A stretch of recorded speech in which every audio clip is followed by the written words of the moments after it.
wow. You don't ban Furion. Because you think you can counter it. There we go. I mean, they're going to pick Furion. Like, that's the strat. Just do it. And I'm a fan of Liquid when they play these actors. I think Insania's Grimstroke, we talked about it when we saw them play last week, was incredible. His positioning around that one big fight around the Roche pit. But that's, oh my God, don't tell me this is meta. Oh, Damn, wait a second. boys. This is some PTSD for Liquid game 1 against OG.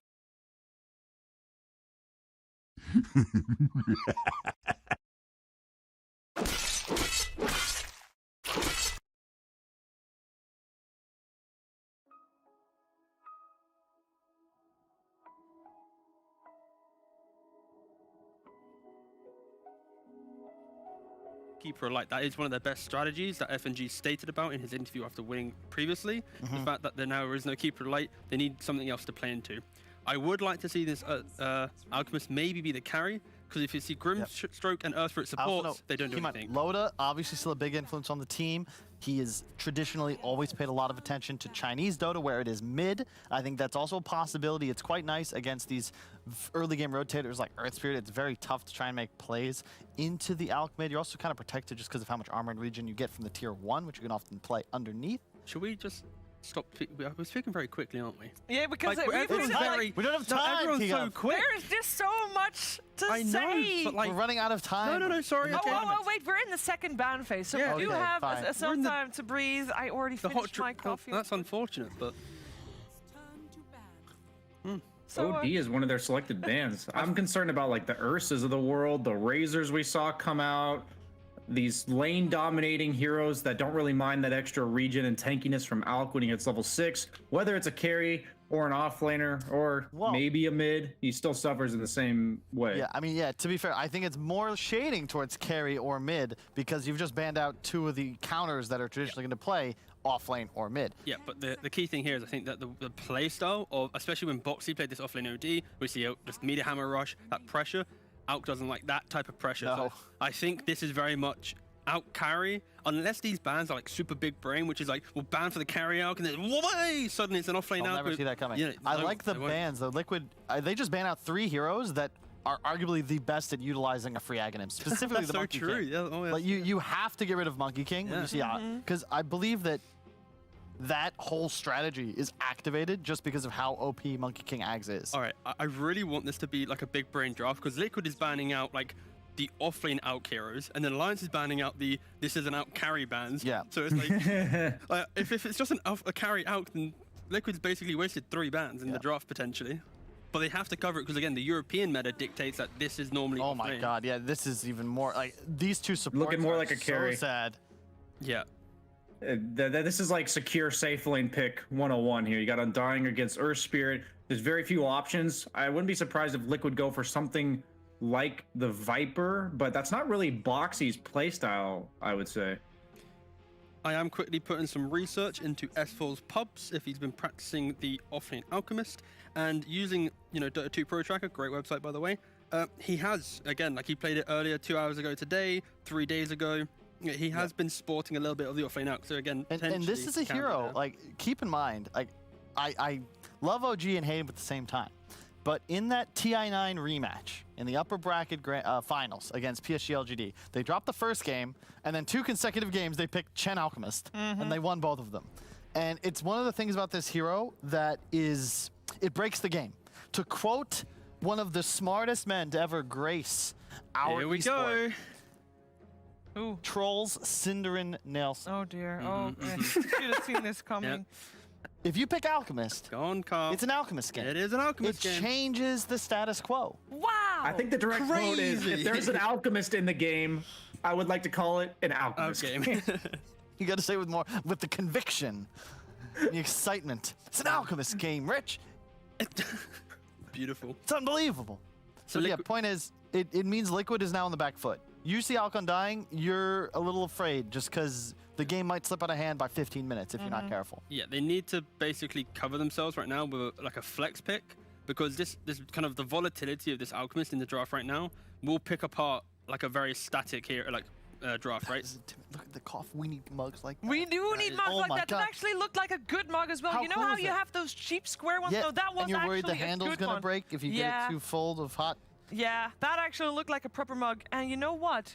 I think someone was watching this, you know, Victor Hosens was watching this, and he saw Koikfa last and he saw, Oh my god! yes! He saw Koikfa last They time. told me they were gonna send me stuff, and I never put an order in. What? Oh, They said they'd send me free Yeah. sweaters, and Too I late. never. It's too Oh late. no! If you're watching, I'm sorry. I'm gonna send that email. Damn it! Oh, it's been like, oh no, it's been 2 can you weeks. add in a Yeah, couple the mugs, offer please? is no longer standing. No. But if you get some mugs, maybe. Oh, mugs! I need mugs! Can we have some mugs? Can we send Yeah. mugs to the DreamLeague studios? They are in desperate needs for Yeah. mugs. Can't wait. Stop shilling, guys. Come on. Doesn't matter. So Liquid, they go for this Enigma. Very strong against this potential Alchemist, of course. If it is Yeah. a carry, you're going to always be able to black hole him. The only concern is now, I feel like Alk safe lane will still happily thrive against an Enigma. You don't really care too much about the idol. Who's playing what is my question, because does Boxy play Earth Spirit? Because I know Taiga usually plays Enigma when they pick it. He would. I think Mickey would also. I mean, I'm sure Mickey or Koifa can probably play the Earth They Spirit could at also this just play a point. core, like a mid Earth Yeah, upgrade, no. right? Yeah. Oh, mid Earth Spirit, yeah, Yeah. that's true. Yeah, exactly. Yeah. Yeah, thank you. I really like any one of my favorite combos back in the day we used to pick a lot was Ember Enigma. I think Earth Spirit kind of fills that same role, but you just have a high catch, low CD stun initiator plus the team fight and pressure and damage Okay. an Nice. Enigma. So can it's give just the offlane Alchemist here. you. That. I do have to What? ask the obvious question. Should we, just to cover our bases, should we still be worried about Lone Druid? Not. Brood. No, Not not the against Undying PA. PA. Brood? Yeah. No. It didn't go well against the Alchemist in lane last time. The Alchemist, that was the one game the Alchemist off lane won. It just That- doesn't kill yeah. it. They do go for the Viper. I like that pick, especially now that they got the PA. It's nice against the Alch in the mid game. You usually want to buy like Boots of Travel if you're a mid Viper, Ooh. so you can be anywhere on the map to follow up the Earth Spirit. Now we just need some mobile run around the map carry, I think. It also- to pair with this. It also denies PA Ags, right? If you're Nether Toxin, it removes Blur, which also removes this reset on your CDs post-kill so. from Blur. Does it actually? I would assume so. It negates passives, and that's part That of makes your sense, passive. but it's just confusing because like that part of the passive is like an active that gets reset. Yeah. I actually should. I'm gonna test that Yeah, one. We can test that. test that. Get But I on think that, BSJ. the key thing here is we're not seeing an easily activated Alk offlane lineup where it's like we're not seeing like this Ags time and B at 50 minutes you crush the game. So potentially we might see a more active style of Alk early on, going for a quick like Solar Crest, Blink, and then when the PA has Battle Fury Deso, he then suddenly becomes the factory at that point. So I'd like to see Alliance change up the kind of the script of what offlane Alk does. Don't rush the Ags unless there's a mid lane that really can utilize this type of hero, this item, sorry.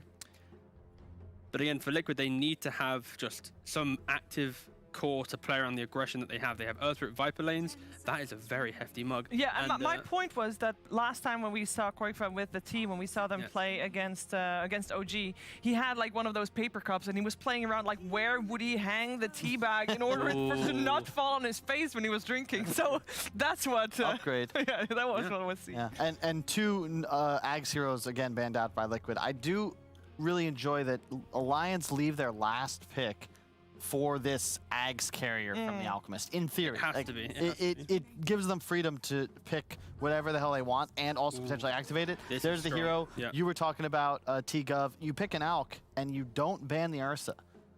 The lane, yeah, They the lane did. It does not cancel the reset on PA Ags, so Okay, you still yeah. get your abilities again. Sure. Okay. That's why I just took my time doing it. Ursa Viper. This is like the exact recipe for Alk. It's high tempo, like ability-based killing on the Alk. You don't need any specific items.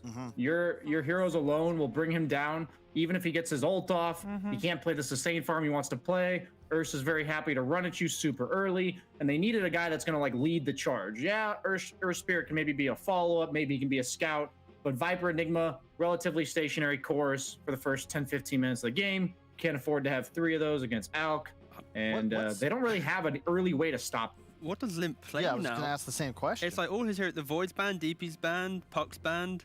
I really hope they just give him the Alchemist. The last pick an S4 hero to deal with the Ursa. Don't send your Alch up there. Can they still go bat even though it's nerfed? But wait, you can't put Alchemist against Viper. No.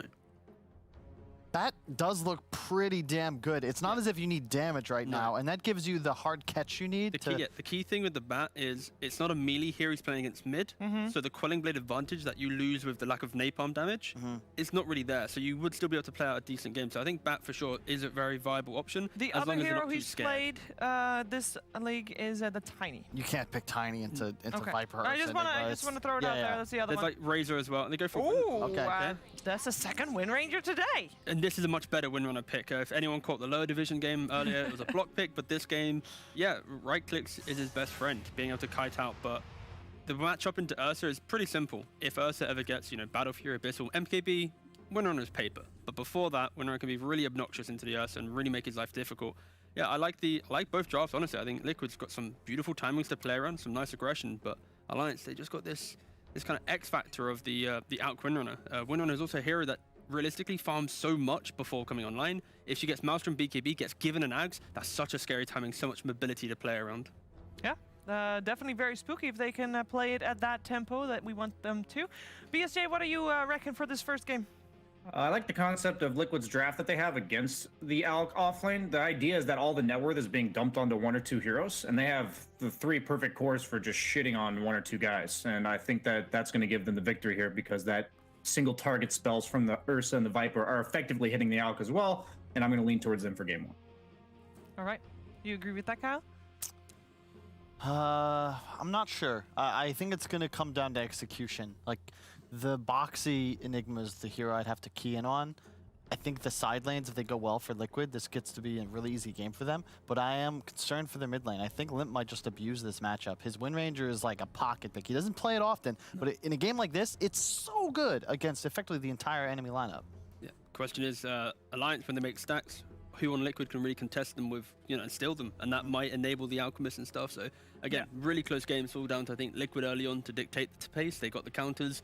If they can execute it, then they should be able to shut out Alliance. But Alliance scaling. Hey, lower bracket Liquid, you can't count them out. Can't count them out. Upper bracket Alliance. Sounds like we're gonna have an active, exciting game in our hands, and I know 2 people who are gonna be very happy with that. Let's head over to OD Pixel and Fogged.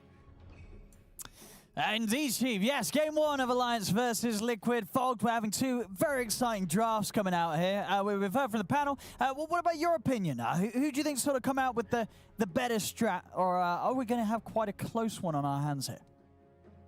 I hope that we have a close one. I think Liquid have drafted them a pretty successful draft of being able to apply pressure early and really shut down the effectiveness of Alchemist. I like this last pick Wind Ranger. I think it's a perfect solution to try to alleviate the pressure and also just to do well in the mid lane. Just do well in his matchup and be able to actually move from lane to lane.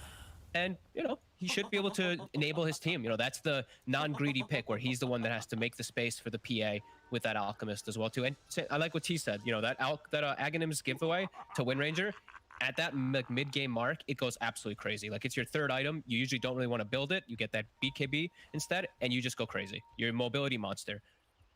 But I do like what Liquid's got too. I think that they've got a lot of counters, and I think that they can, they can really impress whenever they do have this Grimstroke and this Earth Spirit. I think Taiga and Insania have really shown and just demonstrated how powerful these 2 supports can be at any point in the game. Oh, let's see. As we get ourselves into the action at Alliance, making the aggressive move over to Liquid's half of the map. Haven't smoked up for this, though. Treading over to see who they can find here, and then we'll bump into Mickey. Mickey, it's going to take a stun to the face here as they go straight away for the first blood attempt. He's into the trees, though, and he's able to make it out of there. I didn't have quite enough control and damage to take down Mickey, despite him walking into the midst of them all. Alliance, they're still going to head up to the high ground. Liquid, they're going to start punching back onto FNG, see if Alliance can hold the ground here to get the room, but they're a little hesitant now with the poison laid down on the ground. Alliance will back up, they'll retreat. They tried to get a nice little sneaky kill, get that nice setup for a 3rd bounty rune, but unable to. They did see some weaknesses in that Liquid draft. At the start here, we see the Vipers almost always get Nether Toxin to start. Enigma's gonna get Eidolon, so you have good ways to pressure. When you have Lion and a dying, natural stuns and strong level 1s, they try to get something out of it. Well, let's see how these lanes go then. So as you say, the pick of the Wind Ranger, you feel that this lane, Limp, he's got the potential to outplay Quake for as a Viper in this 1v1? Yeah, it's all about like just you do well in the matchup, and then as soon as you're at level 6, if you're able to go that rush javelin, you get a rotation or something, you can kill that Viper and stop him pretty much entirely. But we've seen a lot of times now Vipers, they've learned how to play this matchup, and they actually just always just Nether Toxin push the wave, and then Wind Ranger actually kind of struggles a bit because you don't hit 6 first if you don't get denies. So it's really all about the deny game. Nice little range creep deny from Oddlane. Down it on the bottom lane. Tiger. Oh, Tiger, he's going to be able to find a courier. Nice little bit of gold here for Liquid. And this lane as a whole, so this Boxy Tiger duo of the Earth Spirit and the Enigma, there's going to be pressure. Top lane though, Mickey, he's actually able to draw first blood here on S4. Steps up a bit too far, and with the two of them, they've got the kill potentially here with the Scrim Ursa lane. S4's got to be careful in this matchup. Yeah, this is the lane really to watch out for. This is where the chaos, and this is where I think Alliance can just completely crumble. This is very tough for S4. It's an Alchemist versus Ursa, and not just an Ursa. It's an Ursa with the Grimstroke, one of the best enabling supports in the game. So it is very hard. They have to be very careful how they use their stuns, and they have to force the lane in constantly with acid spray. So just got to be a little bit more careful next time. See how well they're able to do that. Well, taking quite a beating here from Insania. And going back to bottom lane, this is the boring lane. This one, Earth Spirit Enigma can't really threaten PA too much, especially not with an Undying at the back. They just have to play to maximize. Just get those denies going, block the camps, don't let Alliance pull back, and just get Boxy so that he can get timings, not really slow down the PA besides just idle on denies. Yeah, going forward, we're seeing Mango being brought. He farms the small camp, pushes in the mid wave too, so he's getting just a little bit more out of Limp, but Limp does have a couple more denies, as we do see. No, I mean, if Quakefor keeps playing it like this, as you say, just aggressively shoving it in with the net, he's probably going to get more farm out of it. They're trying to get it onto Mickey. They've got the concoction here. S4 is going to lay it down. It's not enough damage. S4's still got to be a little careful. Insania, he has got the mangoes, but no cooldowns at the moment. They've got the backup. Tiger rolls in straight away over towards Hanskin. They won't get S4, but they'll get the Lion. As Hanskin falls, another kill for Mickey in this safe lane. Bottom. FNG wants to punish that movement, though. He skills the tombstone for this. They're getting it onto Boxy, and they'll do it. So Alliance able to, as you say, just at least make an aggressive move themselves to mirror the action the Liquid's bringing up top. Yeah, that's actually pretty important. Like, there was like a double creep wave going under the tower there for the Enigma, so it's really cool that FNG goes for a tombstone point. It's never something you really see. It's always going to be that soul rip level 2. They just capitalize because of their spirit rotations. I like that. As we'll be seeing that a lot. We'll be watching Taiga always making that TP toward top whenever they see a kill opportunity, because he can leave the Enigma alone for the most part. Boxy might have to just be a little more cautious. I don't think he expected that tomb.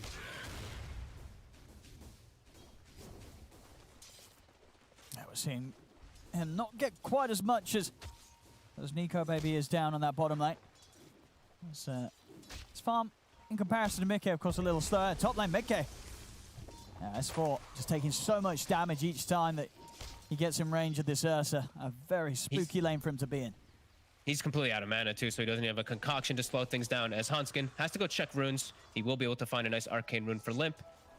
That's going to be really nice for more constant power shot spams. Quakefor is still winning the matchup. He's going to get the 6 a little bit earlier than Limp, that means.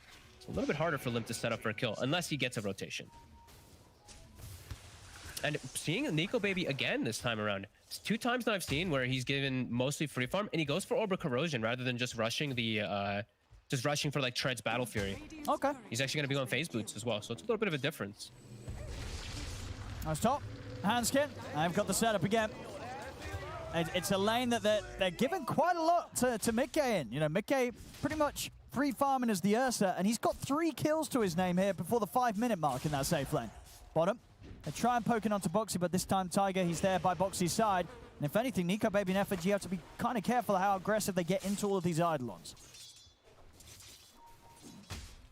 S4 kind of has to just ditch the lane at this point top. This is a pretty big concern for Alliance. I don't think that they can really lane up here too much more. Like, Mika has got his Ring of Health. He's got Orb of Venom. If they just keep coming into this lane, like, Insania and them they're just going to keep getting all these kills. So I think S4 just has to jungle, which that's going to hurt them a lot in this early game. As now that's going to just, full alleviation. Now Taiga gets to pick and choose everything he wants to do in this game as his 4 position, since their top lane is just broken on Alliance.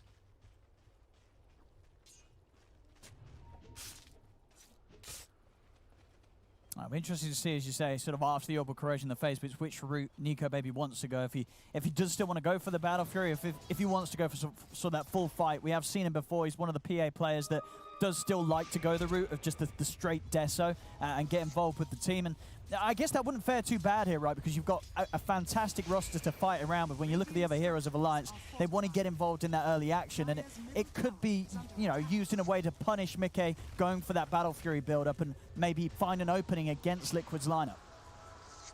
Perhaps. I'm a little worried if Nico Baby does show up to fight because he's playing into Viper, that he just gets Nether Toxin and dies every time, but sure.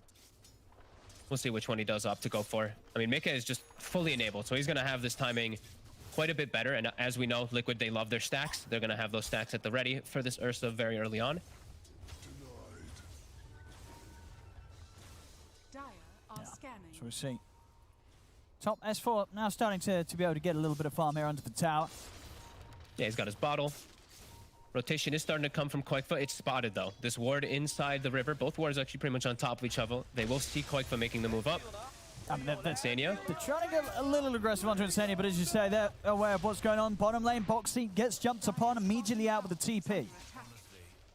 Good tower damage coming out here from Alliance, FNG. You even see the Undying beating on that tower. It's getting pretty low. This is nice pressure coming out. Every time they do see an opportunity when Taiga leaves.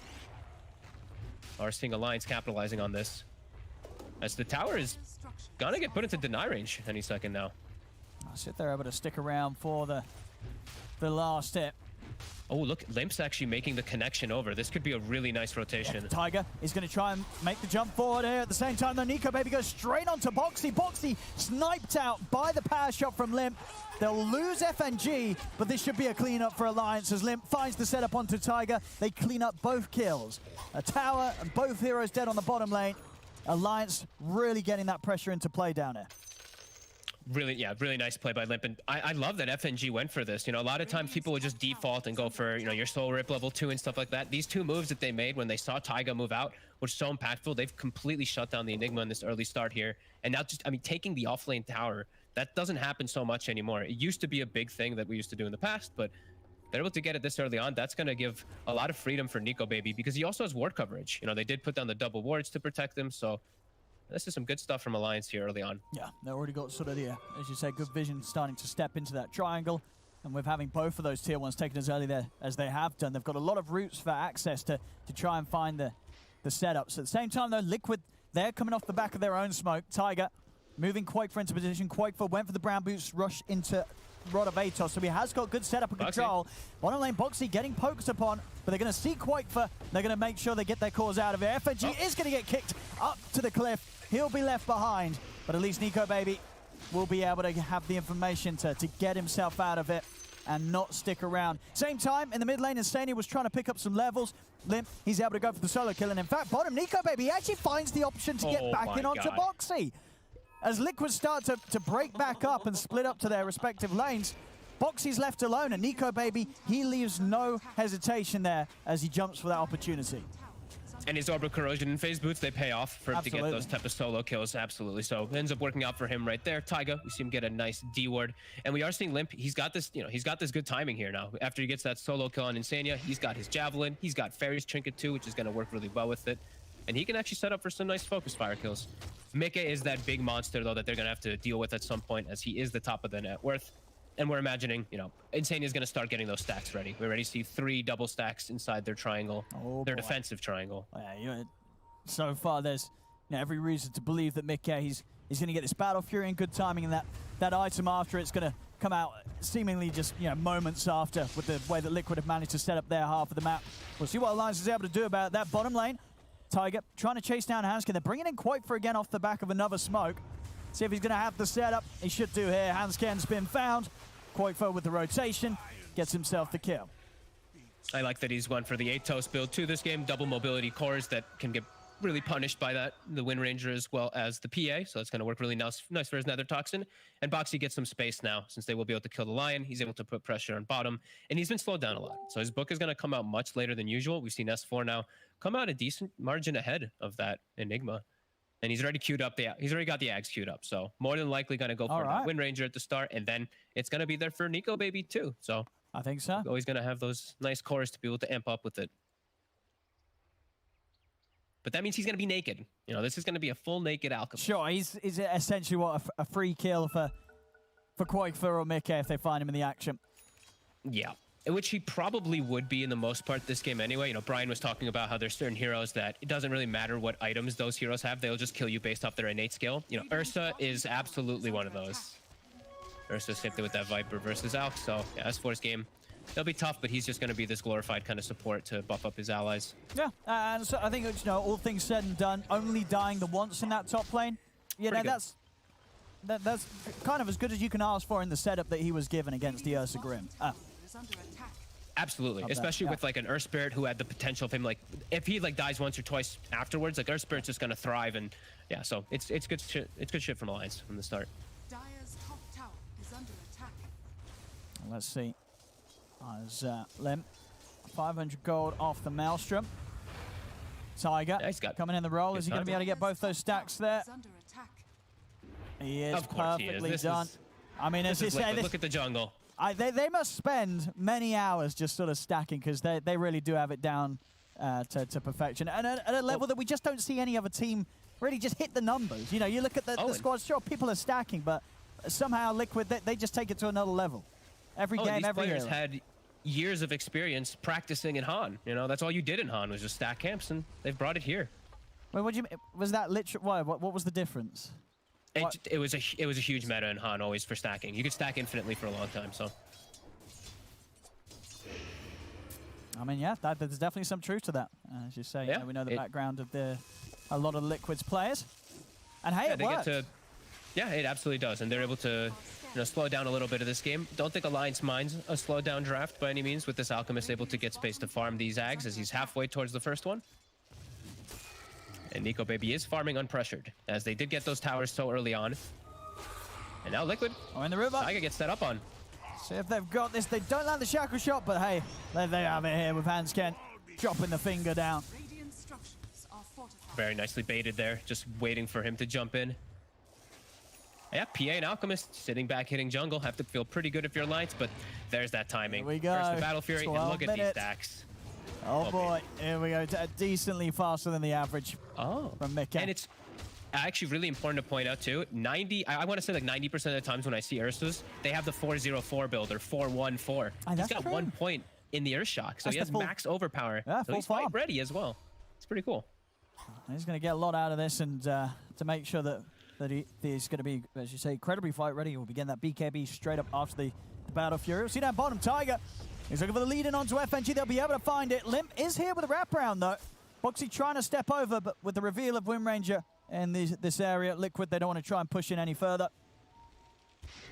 No, they're still feeling like they can't force the issue. You know, Undying and Wind Ranger, they're very strong still during this time, especially if the Alchemist rotates over. Still is tough fights for them really to just surround versus Undying. As we know, he's like the king of the early game. They've done a great job in this early game on Alliance. 6-6. Very nice and close. Exactly how we want it for this series. Let's see how we're doing on Nico Baby's Battle Fury. He's getting there, of course. It is a little slower, but part of that down to the fact that he built this Orb of Corrosion, which I think in the long run is, it did allow him to get those early kills. We see, 3-0 and 1. He was able to really play his lane to its full potential with that build-up. And honestly, sure, it's not going to be a Battle Fury timing the same with the Ursa, but with the game this even, there's absolutely room for him to catch up. And as you say, eventually he's going to get that net worth boost from S4 on his Aghanims. Top lane S4, he's going to be able to walk in straight onto Quakefer. He just steps up, drops a concoction on his head. Quakefer wasn't ready for that one. They perfectly set up for it too. I'm not sure how they exactly knew where he was, but S4 was so aware of the Viper's positioning. He hit in the tree lines, started the concoction stun before the Viper even turns the corner. Great setup from Alliance, and another read of the play, read of the map, where they kill the bottom Earth Spirit setting up for Rune, kill the Viper as he set up top, and get another tower. Third tier 1 already. Some super quick pressure here. 14 minutes in to have taken all those towers already.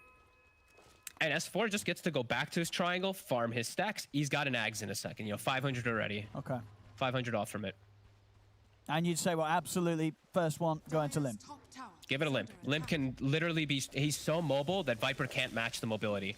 And Quakefer still doesn't have bots. So, that Ags is going to be given super equip, and Limp is going to be making moves everywhere. And I think Liquid's really going to struggle to match that movement. I mean, Mickey, he is going to be incredibly strong. This BKB timing is going to be very, very quickly. But for sure, the kiting potential and also the ability for Alliance to make the jump on him. He's got to be careful of Handscan or Limp getting that sort of angle from the trees and catching him by surprise. Yeah, and also like Hanskin's going to be getting pretty close to a blink dagger. You know, all this slow game, he's 1 in 3. He's just been able to sit back, get that passive gold going. The only thing Limp has to be careful of is really the supports. You know, the Atos and the 2 supports that have the lockdown, have the silences that can really bother him. So really it's, you know, get BKB and get gifted that Ags when he has that big timing versus the supports that he doesn't have to worry about them. I mean, and for Quake, as quick as the Atos was, is it going to be a bit of a disappointment from his perspective that he wasn't able to find more action with that, or does that not really matter? They actually gave the first Ags to Nico Baby, by the way. Oh, okay. Just for him to be able to find stuff. Okay, cool. All right, he's strong. He's very strong. Those extra stats, you're going to feel that. Yeah, it maybe feels a little bit bad for Quakefa, but you can see why. Like, you couldn't run into an Undying. It's just too hard, and your hero is essentially in a big counterpicked. You know, Wind Ranger, that's why people pick this hero versus Viper. It's just a very good core matchup versus it, as you can just focus fire. And they also have, like, the Undying Flesh Golem makes a hero like Viper just not look tanky anymore. Yeah. Yeah, absolutely. The stats, yeah, I mean, all of them, so the strength in, man, it all makes a difference on that sort of hero. But we're going to see Alliance actually going to attempt for the Roshi. They've got a DD on Limp. They've got the Flesh Golem and the Tombstone. Oh, look how quickly it's dying here. It's just getting destroyed. They take it down in a second. Alliance with an easy Aegis here, now picked up by Nico Baby. I feel like people always forget the effectiveness of Flesh Golem versus Roche. You know, 25% spell amp with an acid spray with all this armor. It's just dead. And now you're playing versus a PA with Aegis and with Ags, and he's going to have time to sit back and farm BKB. This is definitely concerning for Liquid. All right, yeah, this PA, mighty strong. I mean, Tiger, they're going to try and go. I don't even know if they can take him down the once. They're going to give it their best shot. Now they're going to roll out. They realize that this is not a kill that's happening. You know, they're like, what let alone twice. Why's he got so much HP? So tanky from that Ags being gifted. Koikfa, he just walks under a ward down bottom. They're already setting up for him. Nico Baby's already on the charge. Now straight away making the jump. Hex set up from Hanscan, and he's gone. I feel... I'm surprised he fingered. Okay. I mean, hey, you got to get those stacks, dude. That's true. Got to get those stacks. He's preparing himself for the Aghanims, you know. That's why he's following S4. He's like, please, sir, can I have an Ags? Mine's very useful, I swear. Hey, this is excellent stuff from Alliance so far. Just really good wards, really good reads of the map, and it seems like the last like 6-7 minutes or so, they've just been perfect at understanding where Liquid's going to be set up. I mean, how's sort of Mickey's game going now? He's got the BKB done, getting the blink up next. I mean, at what point do you feel Liquid's sort of saying, right, Mickey, we want to get him involved in some action, sort of take him away from the farm mode and actually start to utilize the Ursa? Like, what point is he strong? I feel like he already is strong. I think they can actually fight around him. I think their bigger thing is just wanting Boxy's BKB so that then he can always just black hole and they have a match. There we go. Versus that annoying Tombstone. Could be a quick one here onto FNG here. Tiger having the follow-up. Hanskan's actually going to jump in. They're going to look to fight Nico Baby straight for the backlines. He's looking for Insania, but Mickey jumps forward. They'll keep Insania alive. Now Quakefa looks to turn. Tiger trying to roll away, but they jump over. They finish him off. Limp takes the kill. As the rest of Liquid will back up and just get the trade there between the two of them. So we saw that, great aggression here from Nico Baby, ready to jump in. Unfortunately for him, though, we do have Insania having the Ghost Scepter. Wasn't quite able to kill off that Grim in time. I saw both of the supports on Liquid rushing that, so just knowing that the majority of the damage is going to be coming out either from Focus Fire or from PA hitting someone. Ghost Scepter, very valuable. Now this, I mean, Nico Baby's going to be able to get his BKB at a super nice timing. So yeah, I really think the big thing for Liquid, for them, is just get the BKB for Boxy finished. He's very close to it, and then look for those engagements. And then it can be a little scary for Alliance where, they don't have a way to stop it. And who's sort of the big threat, the big target for a BKB black hole?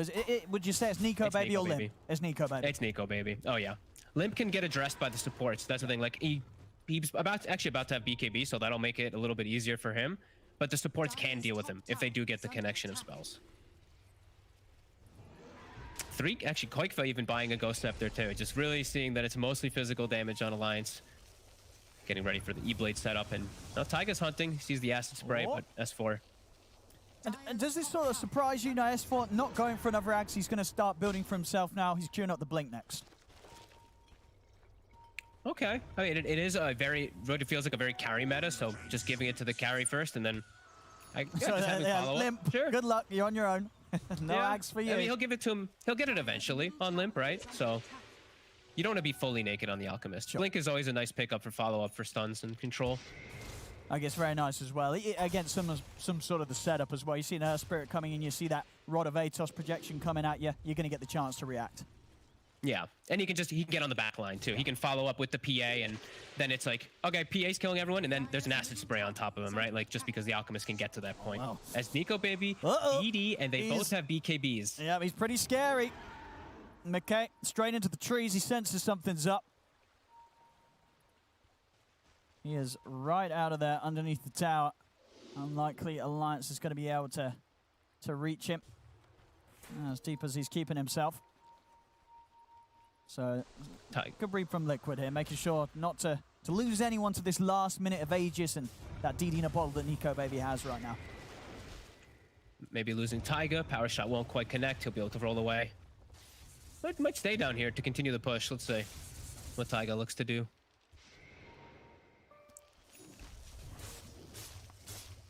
As Alliance, they still do have 10 seconds on Aegis. They have a DD still in the bottle for Nico Baby too. And they do have good ward coverage, good ward vision right now. They actually do see Insania. They do see Liquid all up inside this inside their jungle at the moment. And they get to chill and farm. If PA ever, PA's farming during this game, this feels good for Alliance. Liquid game is starting to feel kind of concerning for them. It feels like they're really going to just have to get a really good black hole in the fight. So it really just feels like the PA is going to kill everyone. Sure. And it's sort of kind of matching out to be this game where for Liquid it's all going to be on the back of Mickey, right? He's sort of that scaling carry that's got to deal the damage. And Quakefoot falling a little bit behind. Whereas on the other side, both this Wind Ranger and PA in the late game, they're going to be able to single-handedly focus the target from 100 to 0. Yeah, at least the one fortunate thing is it is a PA and a Wind Ranger, so when he is going to get the MKB, it's going to be extremely effective because it's versus the Wind Run and the evasion, so that'll be nice if he's able to get it, but I think Alliance is going to start just looking for the fights. Well, they're trying to find the setup here. Liquid, again, DD, they are aware. PA. Yeah. They're not allowing this ward is still watching them, Liquid, though. maybe they'll try and fight this. They turn onto FNG. They take him down straight away. Tiger over the side. He's got the X-Swirl set up there, buffed up by Insania, but it's not going to help him as Tiger will get ripped to shreds. It's just the game of killing the Earth Spirit and the Undying. It seems the one supports die and everyone just bails out instantly. Alliance wanting to chase for more, but Liquid just constantly running away and resetting the fights until they do feel like they can fight. Yeah. I guess Boxy wants Blink as well, so he can actually get the position for the black holes. It's just going to give Alliance more time, though. I mean, because that is the thing. It does feel like for Liquid's game, it's very much, they get to a certain point and then it's like, well, can we fight? And then it's like, well, maybe actually we need another item. But you feel that every time they're sort of having to postpone it, that's always just going to favor Alliance, these moments that pass. Yeah, it definitely does feel like it. As I guess for it, he's got the Blink, he's going to go Solar Crest, and then he's going to start being able to gift more eggs. All right. In fact, the Wind Ranger's not going to have to buy it. Then now Limp can actually go for more greedy items for himself. He's got the Maelstrom BKB, then he's going for his own MKB. So he's going to be pure damage, and then he's going to be enabled from the Alchemist buff-ups. Yeah, Liquid playing this farm game because they just have to play into this hand.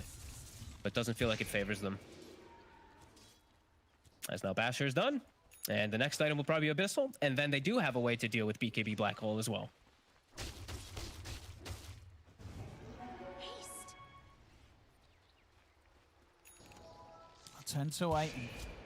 A slightly growing lead here continuously for Alliance this game. A very steady one.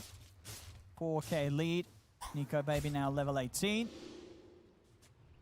Well and truly enabled. As you say, for Liquid, Mickey waiting on the MKB and Boxy on that blink. Boxy pretty much having the blink.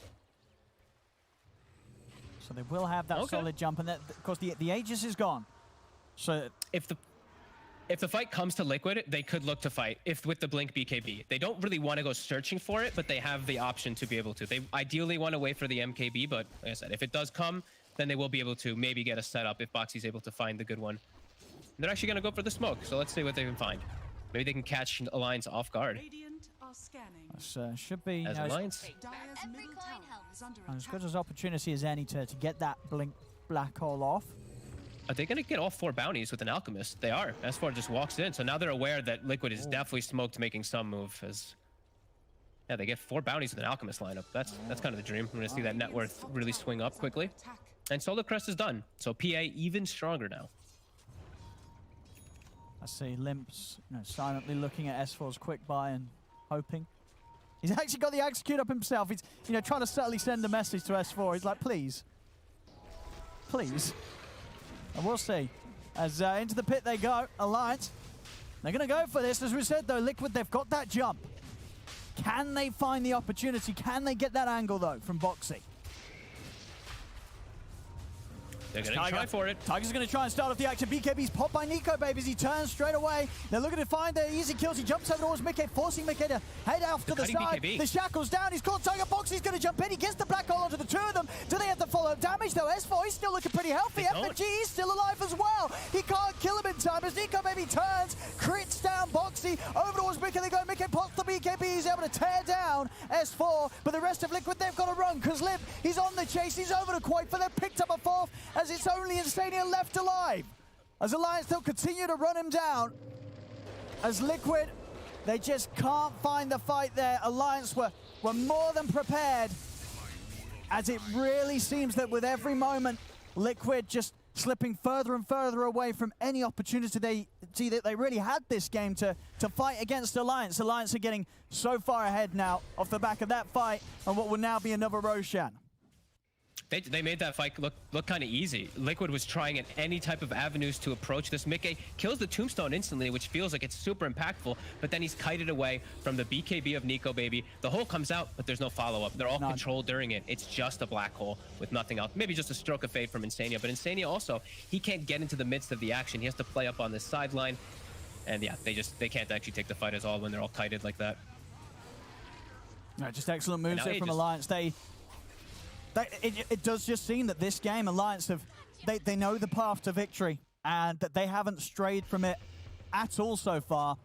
And Liquid's, it's hard to see the answer. How do you deal with this pressure and this momentum that Alliance has? Nico Baby, he's already on the hunt behind the towers. He's looking for action. He's going to jump over towards Boxy as the follow-up's there. Boxy locked down. Alliance just picking apart Liquid one by one now. And Limp has the Ags. He bought it for himself. He wants that mobility. It's so good versus the Ursa in the game anyway, so wanted it at this point. And this is really where Alliance, it feels like they can actually close the game pretty soon. Liquid, they can't take any fights. They have to get, it really does feel like they have to get a 3-man black hole and they have to have everybody beating on it. I mean, this is really just looking very good from Alliance across the board so far here in this game one. I mean, what do you think the biggest difficulty has been for Liquid this game? Is it something that their draft lacks? Is it some sort of way that they set up the early game?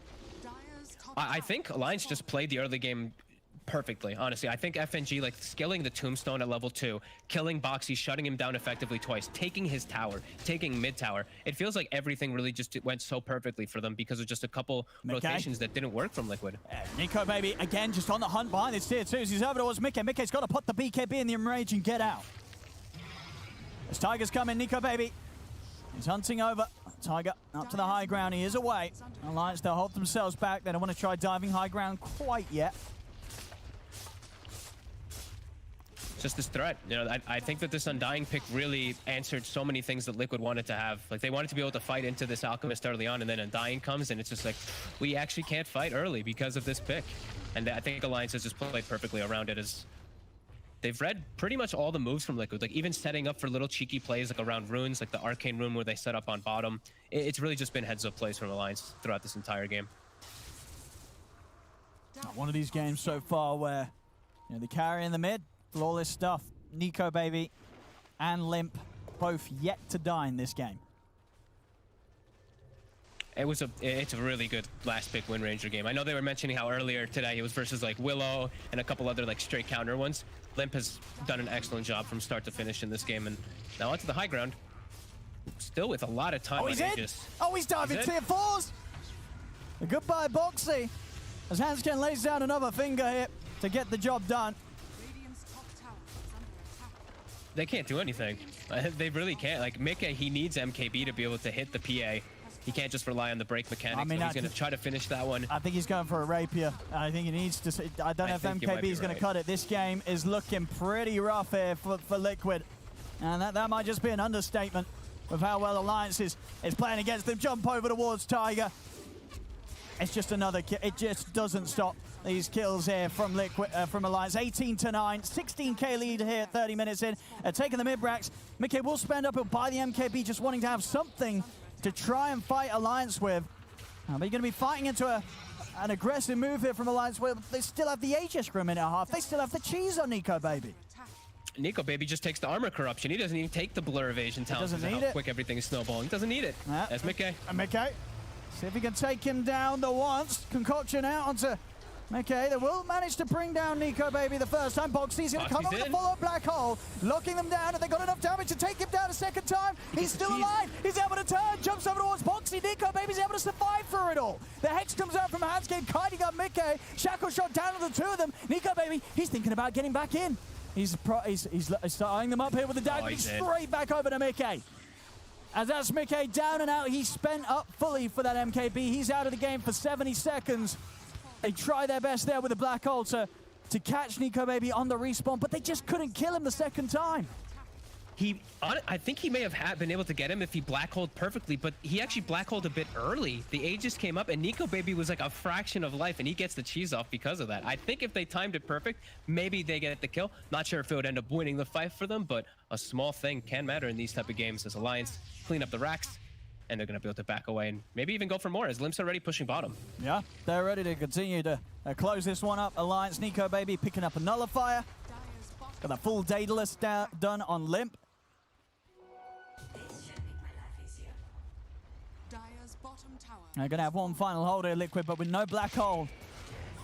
They really don't have much at all to stop Alliance here. Nico Baby's just going to eviscerate these supports now with Nullifier. Ghost Scepter's not going to help you anymore as he's waiting for looking for his target. He's ready to just go straight in. Immediately jumps over towards Quakefor. Quakefor's out of the game for 50. And Stania will buy himself some safety with the Ghost Scepter. But you know that Nico Baby's going to be ready to jump straight back in if anyone steps over his way. Boxy trying to stop that from happening as he drops the Malefice down onto Nico Baby. Liquid, they're trying to step forward, but they're losing their base once again. The tier 3 goes down. Racks exposed. Nico Baby, he's in a straight away. He looks for the jump. He's going to move on to Insania. Tiger trying to turn and lock them down with the shackle shot. It's shackled the Ursa straight over to the Necro Book. As Mickey is caught in position, he's out of the game. No buyback, of course, still available on the Ursa. As Alliance, they'll clean up a third set of racks. Nico Baby, he just wants to continue padding the stats. Jumps over, boosts that KDA once more. It is game over.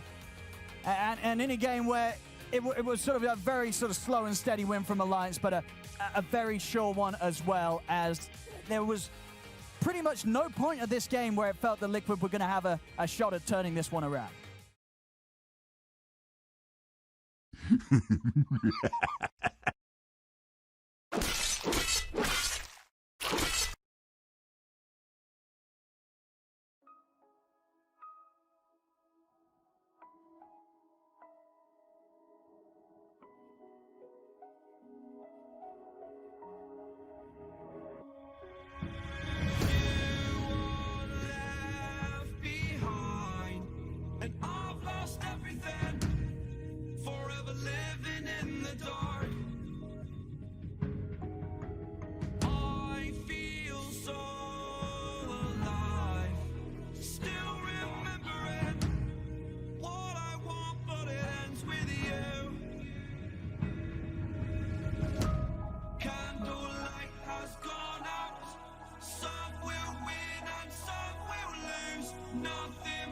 Else to say, thought I was searching for something.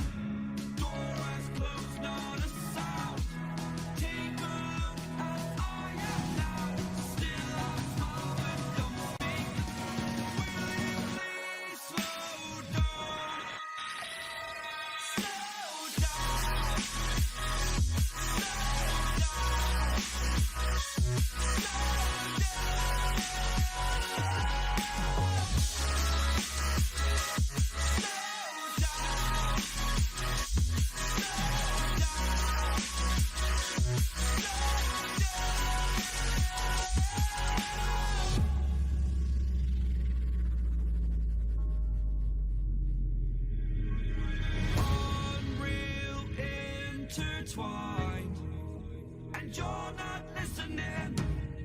It is your choice to make a little mockery, it won't do. Further down the line, still surrendering, trying harder to forgive you. Candlelight has gone out.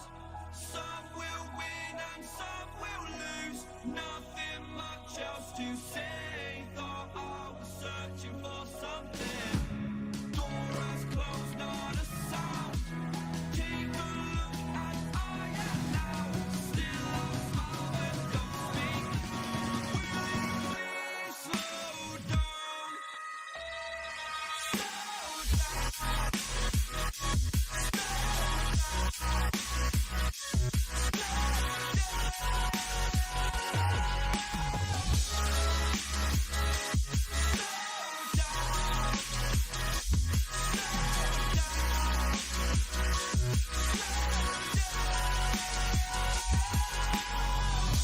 Candlelight has gone out.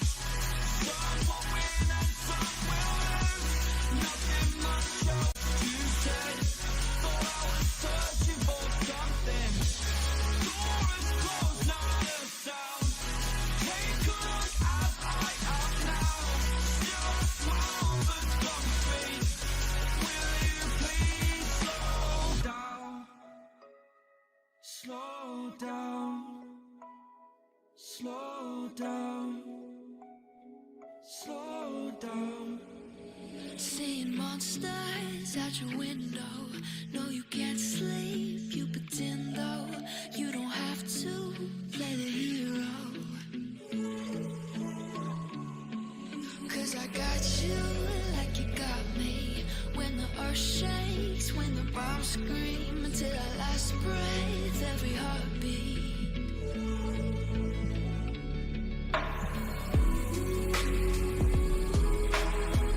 You know I'll come running.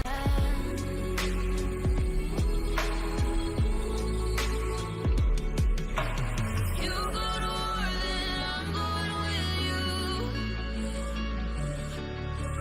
Pick up my sword, yeah, there's nothing I won't do. When you sound the alarm and the chaos is rising, leading the charge, yeah, I'm coming, I'm fighting. Swear on the breath that I breathe, I'll never retreat, yeah, I'll be your army.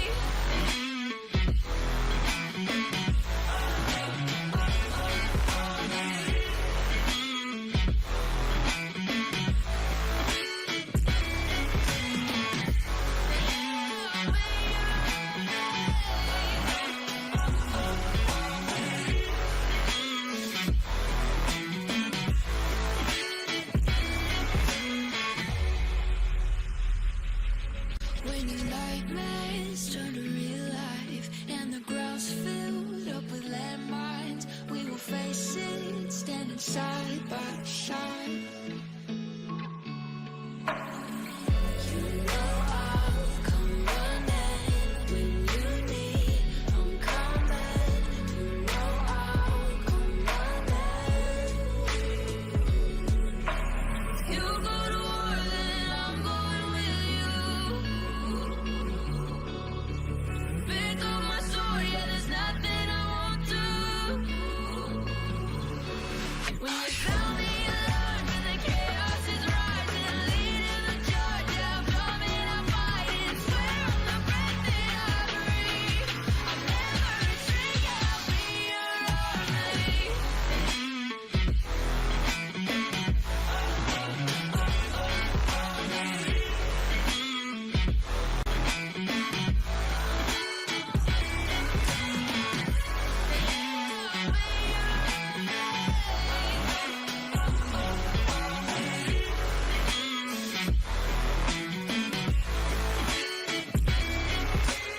You go to war, then I'm going with you. Pick up my sword, yeah, there's nothing I won't do. When you sound the alarms and the chaos is rising, leading the charge, I'm coming, I'm fighting.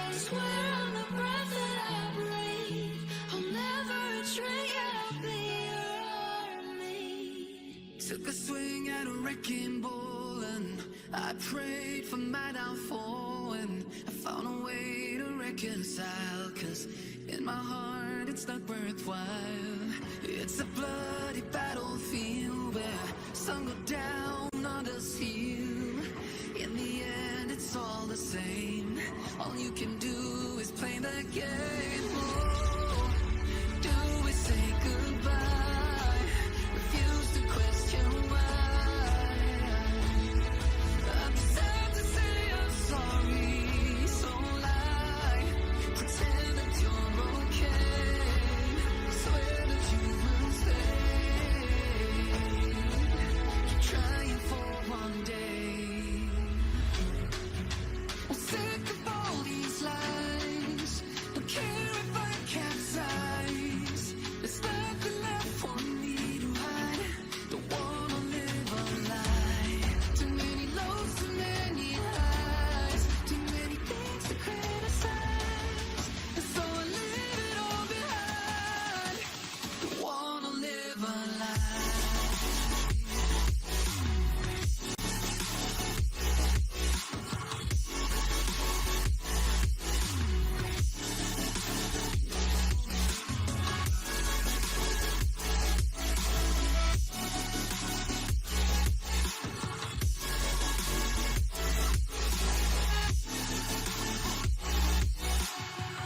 Life kept spitting at my feet and forced me down a dead-end street, when all I had went up in flames, burning only dark remains. I cover up every part of my skin, oh, 'cause I don't like the person within. Oh, I know I'm the one to blame. All I can do is take the shame. Oh, do we say goodbye? Refuse to question why. I'm too sad to say I'm sorry, so lie and pretend that you're okay. Swear that you will stay. Keep trying for one day. Whoa, I'm sick of all these lies. Don't care if I capsize. There's nothing left for me to hide. Don't wanna live a lie. Too many lows, too many highs. Too many things to criticize. So I leave it all behind. Don't wanna live a lie.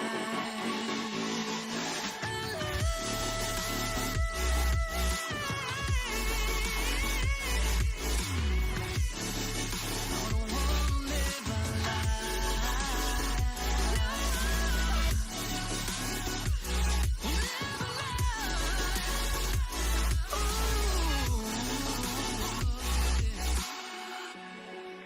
I'm sick of all these lies. Don't care if I capsize. Oh no.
left behind, and I've lost everything. Forever living in the dark. I feel so alive. Still remembering what I want, but it ends with you. Candlelight has gone out. Some will win and some will lose. Nothing much else to say. Thought I was searching for something. Door has closed, not a sound. Take a look as I am now. Still I smile but don't speak. Will you please slow down? Slow down.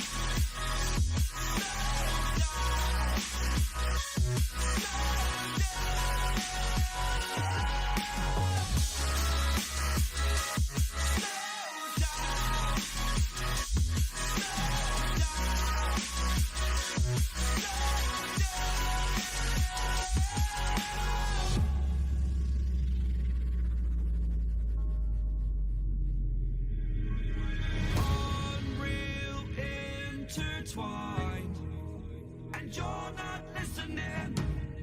It is your choice to make a little mockery, it won't do. Further down the line, still surrendering, trying harder to forgive you. Candlelight has gone out. Some will win and some will lose. Nothing much else to say. Thought I was searching for something. Door has closed, not a sound. Take a look as I am now. Still I smile but don't speak. Will you please slow down?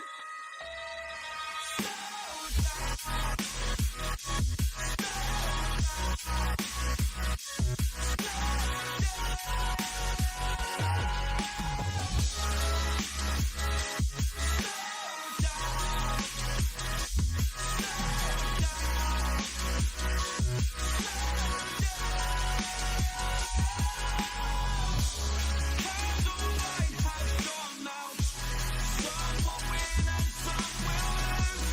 Nothing much else to say. Thought I was searching for something. Door is closed, not a sound. Take a look as I am now. Still a smile but don't speak. Will you please slow down? Slow down. Slow down. Slow down. Seeing monsters at your window. No, you can't sleep. You pretend. I checked it. It seems fine. I'm not gonna move because I'm a little slow here. You're a little bit slow. Whoa! You can hear me fine though, right? Yeah, we can Yeah, hear you just fine. Don't move. Okay, Just I'll just stand very still whenever I'm on Oh, camera. okay. Oh, look, but don't not worry, still you're enough safe. to look like I'm not We're here. just seeing straight up the draft in the Dota TV client, where we got Alliance picking the Shaker first, which is interesting because Shaker obviously nerfed, but still going Yeah, here but- for the Shaker DP. It's The key thing here is simply in game 2, Liquid took second pick, therefore they don't have to think about this Alchemist. It's like it's off the cards now, right? Because it's all about that 8 pick and you can close out the first phase. So now Alliance, they go back to another very strong opening from themselves, the Shaker DP, one of the few teams that also runs Shaker in that 5 position if required, like we saw earlier today with Nigma as well. In addition, because they know they're giving up Puck with this option, Liquid, when available, will pick Puck. They've proven that this entire DPC, so they get rid of the Lone Druid. You don't give them that combination that they were so effective with in their opening series of this tournament, where they trounced their competition. Now, who was it? Was it not Tundra? They played, it was Viking, I believe, right? Yes. That they just 2-0'd. Yes, it was a swift Yes. 2-0. It was Yeah. CM, Puck, Lone Druid in Yep. 3 games. Yep. 2 games, sorry. I like the Tiger Earth Spirit. I think he just needs some better heroes to play around. You know, Mickey Ursa, not as if he underperformed, but you know, you're playing a Battle Fury builder. It's not like you're gonna get too aggressive early on. Viper Enigma, you're not gonna really go run at people too much. The puck, much easier to play around, but it could be Insania. They will play at 5. I always like to bring up the space makers and space takers. Last game, Ursa, he wants the space being made for him. And even though it's nice to play around him early on the Earth Spirit, if you're only having one core with a good start and he's the guy that's supposed to be farming, suddenly you have 2 recovering cores and then you have another core that's still farming. So you've got 3 people that just fighting for farm all over the map. And I think Team Liquid, they'll run it back in a different way where they're going to play around the playmakers with the Earth Spirit. An interesting thing with Alliance, when they run Shaker or DP, they often like to also pick up an IO. Again, like I said, FNG maybe pushes the Shaker to a 5 position, therefore opening up, you know, Hansing to play this kind of IO +1. I wouldn't be surprised if Team Liquid just cover themselves. Of course, they already have Earthquake Puck, very good against any IO combos, so they probably aren't going to waste a ban on it, but something to keep an It's already eye been out. banned first ban by Alliance. Oh, I did not see that. Thanks, Brian. Yeah, that's what I'm You here guys for. are both just missing some things, but it's okay. Thanks. Between Thanks, the Carl. 3 of us, we've got at least 1 complete analysis. And that is Shiva. Thank Indeed. you. I was gonna say we're 4, Kyle. I don't know why you're not counting yourself. You shouldn't sell yourself short. He's just trying to get sympathy. That's it. Done. Oh. Yeah, Playing into his hand. Huh? Such Fishing is for life. compliments. indeed. Is it Always. working? No. I just told you that you shouldn't sell yourself short. So That's not really a compliment. it's in a way. It's more of like a Generic the absence term. It's of like an you're insult. undervaluing yourself. Don't make me do it too. Well, saying you're undervalued, that says nothing about my true value. It's just, It says that it's better than what you think it is.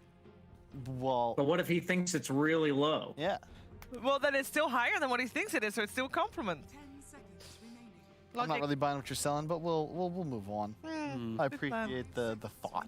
Oh, you're welcome. So yes, we have got a couple of tanky offlaners banned out by Team Liquid. We have seen, obviously, S4 go off on the Timber Saw. Any other tanky boys that we should be aware of, that Liquid should be worried about and should be banning out?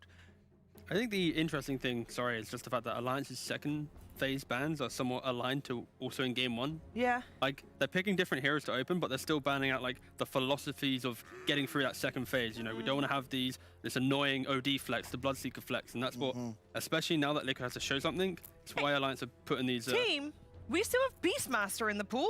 Oh, wow. Well, That's true. that is wild, actually. The Oracle is a bit of a block pick. I know Insania loves to play it, but you also don't want to give it up when there's a Death Prophet in the game. Yep.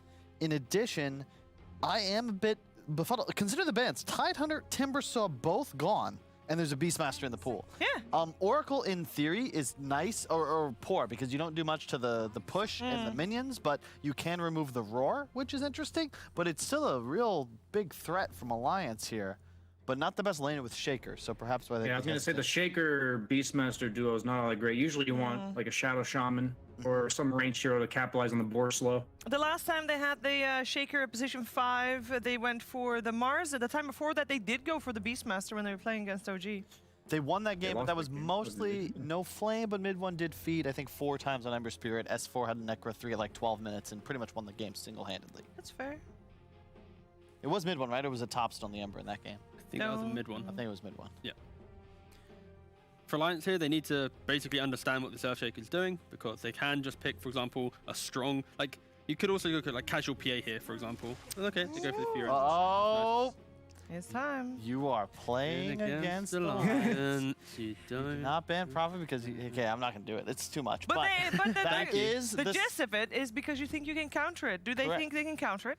Well, here's the thing. So conceptually, Oracle's weak against minions, right? Yeah. So you don't go Beastmaster because you have an Earthshaker. Instead, you go for a Prophet. Not you want this ranged hero to play with the Shaker. Prophet's also much better at sustaining in a 1-on-2 scenario, which frees up your Earthshaker to do as he pleases.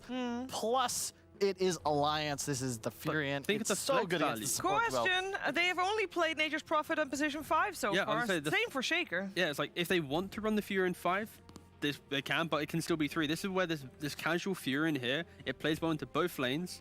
I would expect it to be off lane, because I think Into the Oracle does really well. It's too but good. it's still easily, like, imagine they pick a hard count. If they pick Troll here, for example, suddenly, is that banned? No, it's not banned. Haven't made a mistake twice.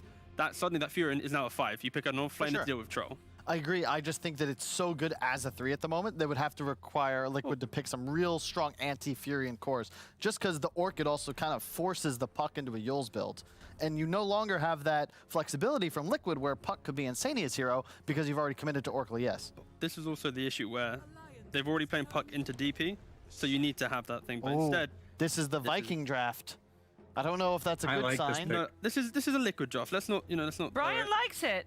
Yeah, I like it. This is nice. It's aggressive, right? It's Leshrac is a squishier hero normally, and Oracle Leshrac is a classic pairing to push you in. It's like the same as Oracle DP. Exactly the same Well, concept. that's what happened in that Viking series where they used this to beat Secret in that opening game. The DP was banned, so they replaced it with a Leshrac, who doesn't have that same ability to keep himself alive, but when played well, the damage output is higher on the Lesh, and you still have versatility because this could also be Mickey's hero in the safe lane, not necessarily required to be mid. Yes, for sure.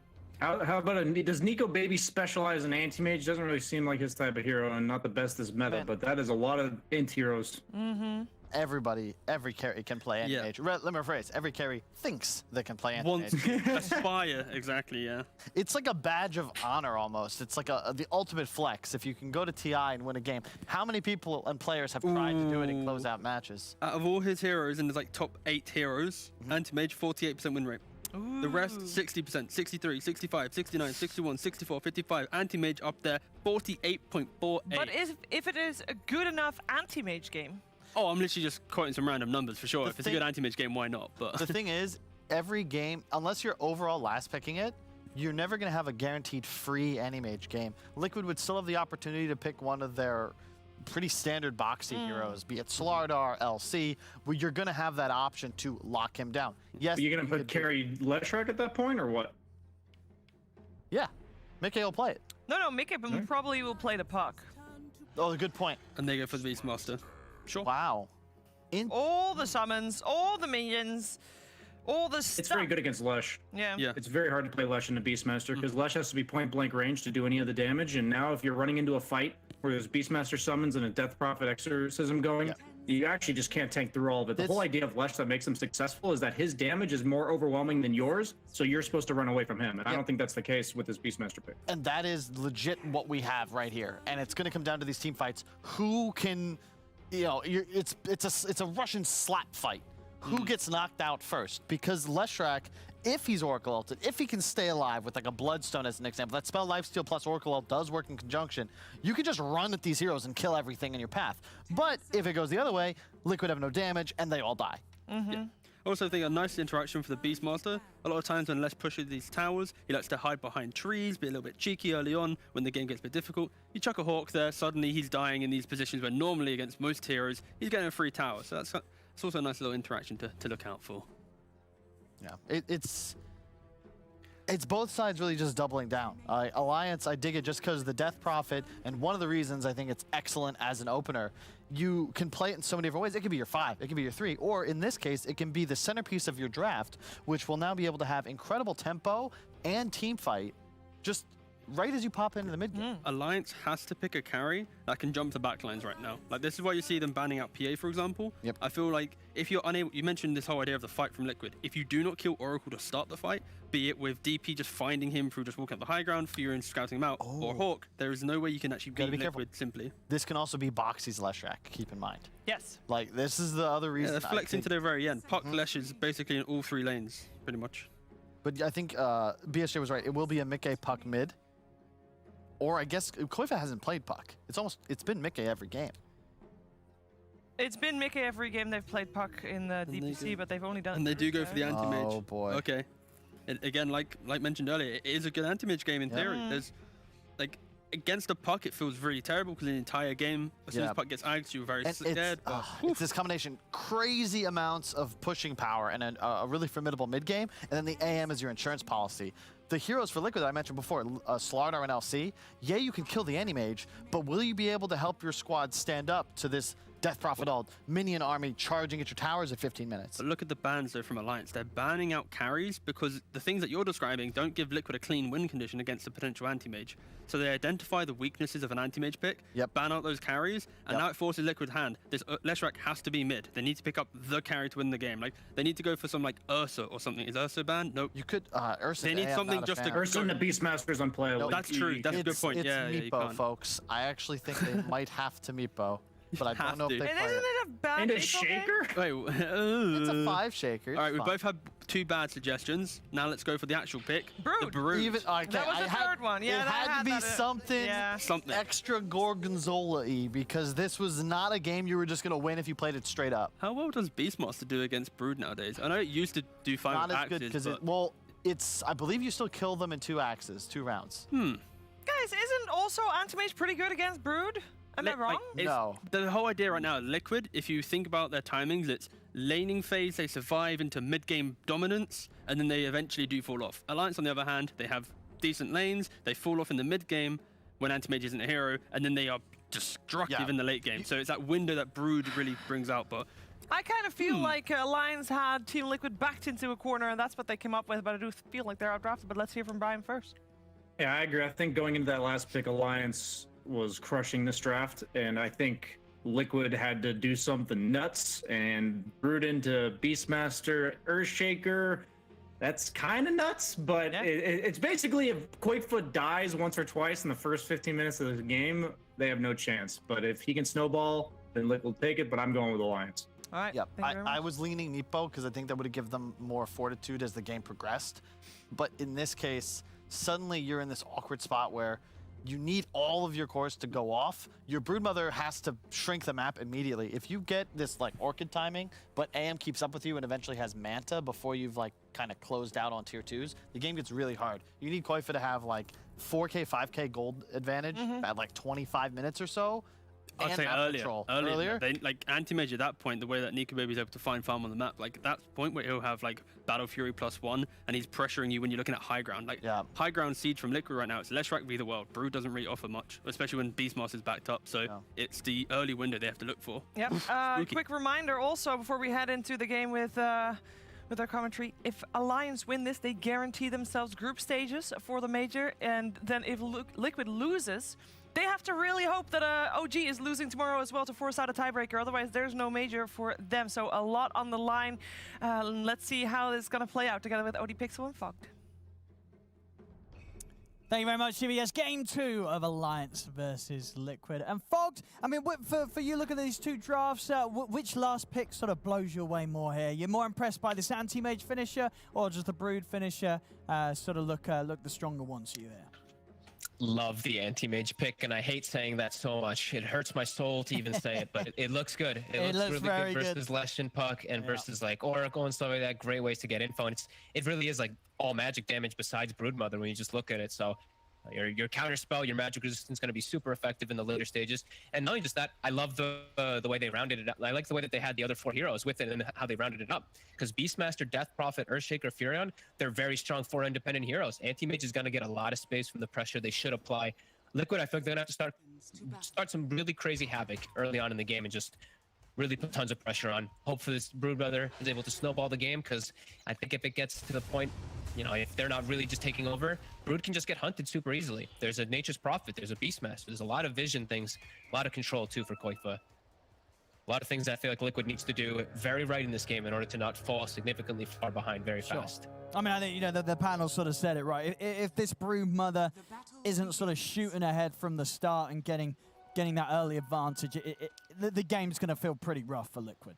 Yeah, and I gotta be honest, I don't know how this matchup is anymore. I feel like Death Prophet does excellent in this. I don't see how Broodmother's gonna be able to take advantage versus a Death Prophet. Like DP just hits you, and you have incredible damage, incredible move speed. You're never gonna get chased down or anything. You're gonna have clear, even though the spiders have some resistance.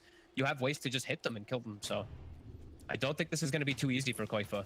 And I think they actually might have just dodged the lane. He's actually moving, and they're sending Puck mid. I mean, that never feels good, right? Having to play the Brood on the side lane. Oh, that feels, honestly, that feels pretty disastrous. I'll be real. I've not seen a safe lane Brood in years.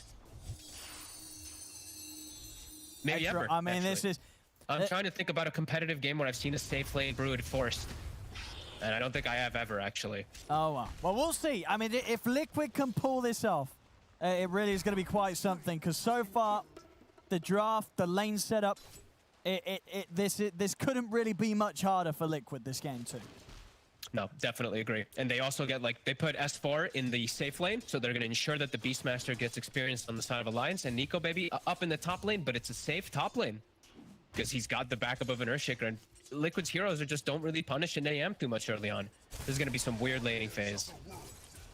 I mean, and it's just, you know, as we talked about now, how important it is for Quoikfa to have a game as the Brood, to have that incredible acceleration of farm. When you're in the side lane, right, you just don't have the access to the resources like you do in mid to be able to pop off that early. No, you need to get this like full solo experience going for yourself, and yeah, there's just a lot of problems for it. As bottom, they will be able to at least set up with this aggro tri lane. They will surprise S4, get Mickey off to a good start.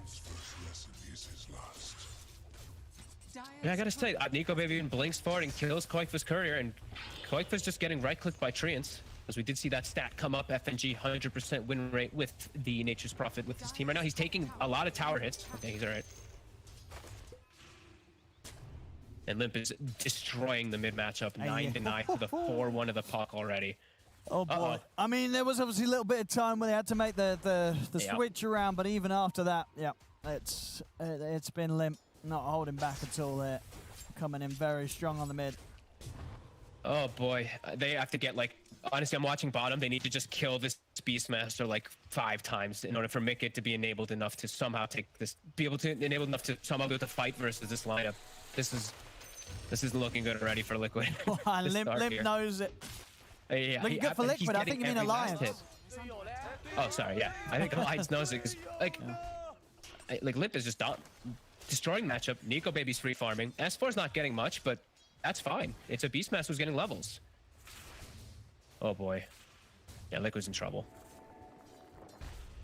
I mean, do you sort of think draft-wise the necessity was there to have to go for something as crazy as the last pick Brood? Was there really nothing else that Liquid could have made work here because of how much this anti-mage pick has shaken up their plans and countered a lot of their lineup? The AM pick was so good against everything they had, and everything was banned, Owen. Like, Troll was banned, PA was banned, all the late-game heroes that you want to run versus an anti-mage to outscale him in any way were just banned. Mid, they're going to go for a kill onto Limp here, Taiga. Boxy. It's the kick under. Why? They've got him under the tower. But Limp, is he going to be able to get it? No, Boxy. With a phase shift to the orb, he's able to live. Tiger coming in big there to redeem him in that mid lane and give Boxy a chance to have some space here. As that matchup was getting rather out of hand, he needed that. They have to cause absolute chaos. As Nico Baby, he'll leave the top lane. He'll actually come toward mid, and this... Oh, it's kind of looking like a pub game with the way people are swapping around all over the place. Oh my goodness, Boxy mid. A Fisher comes in mid, FNG's trying for the kill. He's not going to get it, Boxy. He's able to live. And now they've sent the AM mid, because he's going to be versus the under-leveled, under-farmed puck, and they sent the Death Prophet into the matchup versus the Broodmother, because Quoikfa was getting... And they kill S4 again, bottom. They get another one on S4. Okay. Liquid causing a lot of havoc and a lot of chaos, which is forcing a lot of rotations from Alliance, and it's going well for them. 3 kills here at the start. I mean, I'm saying it's going well. At least they're getting the kills. Doesn't feel great because AM's getting so much.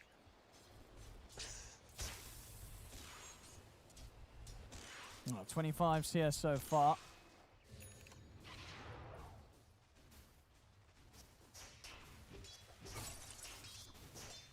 As mid lane Boxy, he's still struggling to get CS at all really here. We're gonna see it on the replay, that kill on S4 down bottom. The one place where Liquid really have managed to pull their efforts together to get reliable kills.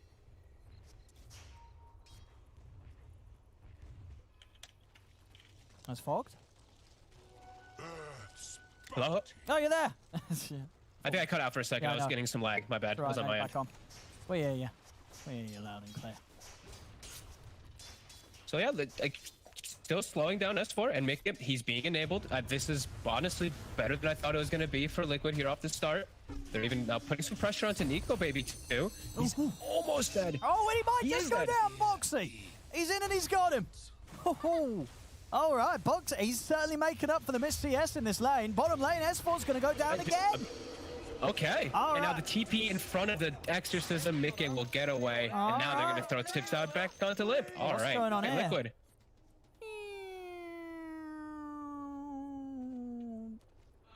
Wait, what even was that? Just an FNG right click? Radiant's top I think it was, yeah.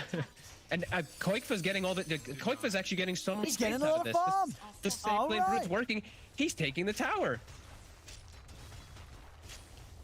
I mean, this is impressive. I think, you know, so far Liquid, they're Radiant's top bringing it. tower is They're getting farm on their heroes. This bottom lane, that Leshrac at the top of the net worth. The tower's at top. Now Koikfa's gonna be able to move in and swing, maybe to farm the enemy triangle, All farm right. the enemy ancient and all this. Okay. This is actually working out pretty decent now. They get the kill on Nico Baby. That really slows him down. He's gone for Vanguard, so that will slow down his progress toward the Battle Fury too. It does mean he's a tough kill though, right? With that Vanguard. As S4? they're going to be able to get in on him. Tiger with the setup. And they got enough damage though? No, not quite. Backup's coming in, so this time round they won't be able to dive to finish him off. I think Nico Baby just Vanguard because he was having such a good start top that he was just like, okay, I actually can tank up versus most of the damage and I'll just survive. Like, he just has to live through the coils, live through the silences, so he does want to be a little bit more durable. And maybe he wants to show up early to some fights because Mana Void versus Leshrac, extremely effective at all stages in the game. Oh, what we got here? What's going on here? Oh dear. Ooh. Oh, naughty, naughty. Kyle. He's joined the wrong channel again. Uh-oh. Was it me? Did I swap over? I'm sorry. Insanity, Was it? can you hear me? Was it me, guys? Hopefully we'll be able to sort this out. As, well, I mean, honestly, so far with the way that Liquid's playing, I think they should keep him in the channel. It's working. You know, Maybe some motivation there's coming some up. guy just screaming at them, and they're like, ah, and they're doing it. The chaos is working here from Liquid. I'm looking at mid. Boxy just keeps poking Nico Baby nonstop. Even though he has Vanguard, he's hitting him. They're trying to keep him at a low margin so that he has to actually be a little scared in mid. He's gotten 2 points in counterspell, so he has more magic resist. But he does have to be careful. You know, a coil, and they break the coil. They have some follow-up silences. They have some decent ways to actually kill this AM. 2k advantage somehow for Liquid now. They're doing it. They're doing it. This is some wild stuff here from Liquid, but it so far it's working. Of course, it doesn't change the fact that this anti-mage still has a very, very nice game ahead of him if Nico Baby doesn't trip up too much. And so far, only the one death. He's still being able to farm reliably. under attack. It's really impressive how well Koikfa's done. He's going to have Diffusal at a very early time, and all these heroes just die to Broodmother. That is the one thing that true. can come out. Earthshaker's going to be annoying when he gets 6, but the rest of them can just get ran down just by one hero. No, for sure. If Liquid's going to be able to do it in a game where it seems that, you know, Alliance, they have the draft advantage with their carry, this is definitely the way they want to start things off.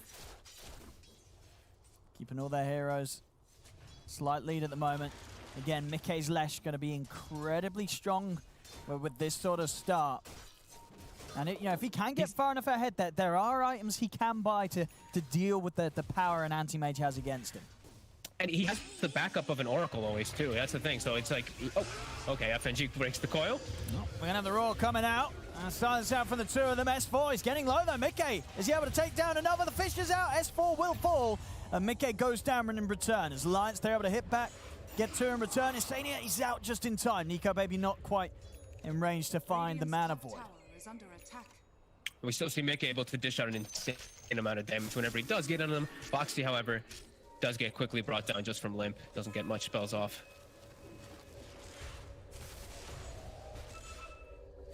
As Koikfa, yeah, he's nearly got his Diffusal done. So he can look to join into these fights, and he's going to be pretty scary. The fact that he's level 9 is really impressive. Like, it's pretty much the mid-brood. He's gotten the exact same timings. Radiant's top tower is under attack. I mean, he absolutely has.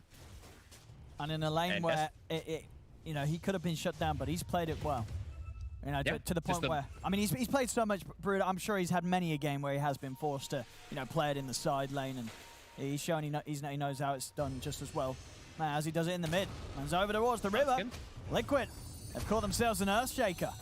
Hansken taken down yet again. At the Look at same time Koikfa. up top, Koikfa, he's going for action. He's onto S4. He's going to be able to run him down alone. Goes for the TP out. They've got nothing to stop it. And he's out. Koikfa. Oh my, that's Woohoo. pre-diffusal blade. He's able to get a kill onto the Beastmaster. That is huge.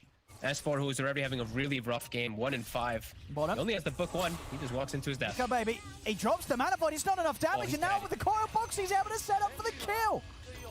Mickey and the gang here dropping TPs against Nico, baby. As, I mean, Liquid there. I think they feel they've got to be a fair few smiles on their faces, I'm sure. It's a crazy opening from them, but it's working. They're 3K It's up. It's absolutely 10 working. to 2 here at 10 minutes in. Tiger's got a veil. Straight a towards very mid. effective He's veil got the with they're up setup. against him. With He's what in they with the have. stun silence onto the two of them. FNG's going to get taken out by Koikfa. Liquid just making constant moves across the map. And I don't think Alliance were prepared for this. I mean, how do you prepare for this from Liquid? They just have to be much more wary of where the puck is in pretty much every situation. Him and Tiger are just doing way too much work. Tiger has the veil. So all this damage that they have, all this insane magic damage that Liquid has is just all amped up. And now they're sandwiching on mid. I mean, Limp, he's got the exorcism ready to go, but he still feels very vulnerable at this stage. Without any real item to protect himself. Liquid, they're setting up. They've got the Yules come with the silence. Will come out to break the follow-up. S4, he's looking for a target. He's in onto Mickey, but the false promise comes out. Mickey's able to live. They'll drop the raw down onto Mickey, but too much damage is being kicked out by this Leshrac. Hansken will drop the Echo, but he falls for it. It is enough damage to at least get the Lesh in return on the back line. Limp's They isolated. find another, but now Limp's left alone. The coil's down upon him. Liquid, they'll turn towards the Death Prophet. They're going to be able to find themselves a third. It's a triple kill for Koikfa, and he might not even be done yet. He's over to FNG. The Oh my cancel's God. there from Tigers. He rolls in, sets them onto the Prophet. It's an ultra kill for Koikfa at 12 minutes in. The safe flame brood being played to at a level that I don't think we've ever seen a safe flame brood be played at before. 6 kills at 12 minutes here. Liquid have broken the game. Just these last 12 minutes have been pure and utter chaos. The Lions don't know how to react to it, and they've gotten 3 towers. 3 tier 1s already dead with this draft versus an AM. Now it's how do you react versus this as Alliance? Is this Brood is just going to walk from lane to lane with the support of Taiga behind him? They'll kill anybody. How quick things have just really changed after this quick little lane swaps from a Liquid and just benefited them so hard. And this triangle is just constantly being farmed. So Alliance, they're always under pressure whenever they do go near this area. FNG's going to port over. He finds a surprise. He does. As Tiger, he kicks him straight up to the high ground. Koikfa, he's got the spiders in. He's ready to pick up another kill. And they just don't stop. The spider proving to be just a little too spoopy here for Alliance. And now Alliance, they have to play the actual game that what an AM Nature's Prophet is meant to play like. Gotta go for the rat, gotta go for the split up until you do get those effective timings, as Liquid has sufficiently destroyed this early game with this Brood and this Lesh. And even though Mickey does die, in most of these situations, the false promise does its work. He gets his damage out before he does die. And now clearing some stacks, he's gonna have bots enabled too. And S4, he still only has book 1.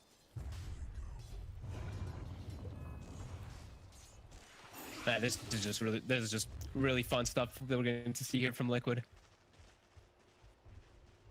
As Boxy, he's got a full Spirit Vessel on the puck now too. So versus this that is Death wild. Prophet, it's going to be really effective. No Yule still finished up for Limp either. And if you... And look, they're surrounding. They know how strong they are right now. They're looking to apply that pressure. Well, let's see if they can catch Hansken. Get the Nice Fisher vision. off Mickey. He's going to turn towards the summons. They'll roll over towards S4. They're looking for the kill on the Beastmaster, dropping down the coil. They've got him. S4 down yet again. And they kill his book. They kill both of the boars as well. So more gold for Mickey as they swing over. And Koikfa he's putting on this pressure too, this invisible pressure where he's just in the tree lines. The supports don't address him. The cores don't address him. Liquid 7k gold lead already. 17-4. At just the 14-minute mark. Nico baby still scrambling for that Battle Fury. Radiant's bottom tower is The bottom tower is going to start dying too. They have 4 points in Edict already. They've got the whole team surrounding. And Koikfa, he can swing around and deal with the side lanes. Alliance, now the choice is, what do you want to do? Do you want to try to set up for bottom, or do you just push your this tower top? Setting up bottom might just be suicide. As Taiga already setting up top for the side of Liquid, looking for the anti-mage.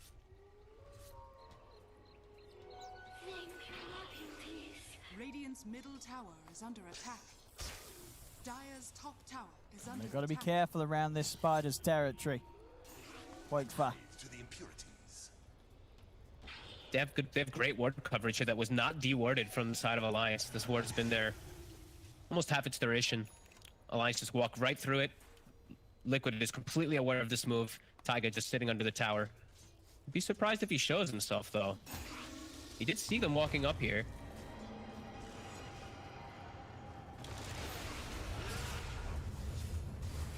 See, there's jumping in from S4 as he tries to commit with the Roar, but he's just going to die for this. They just run him down with the Vestal and the magical damage over to the side. They've got the Dream Call out onto the two of them.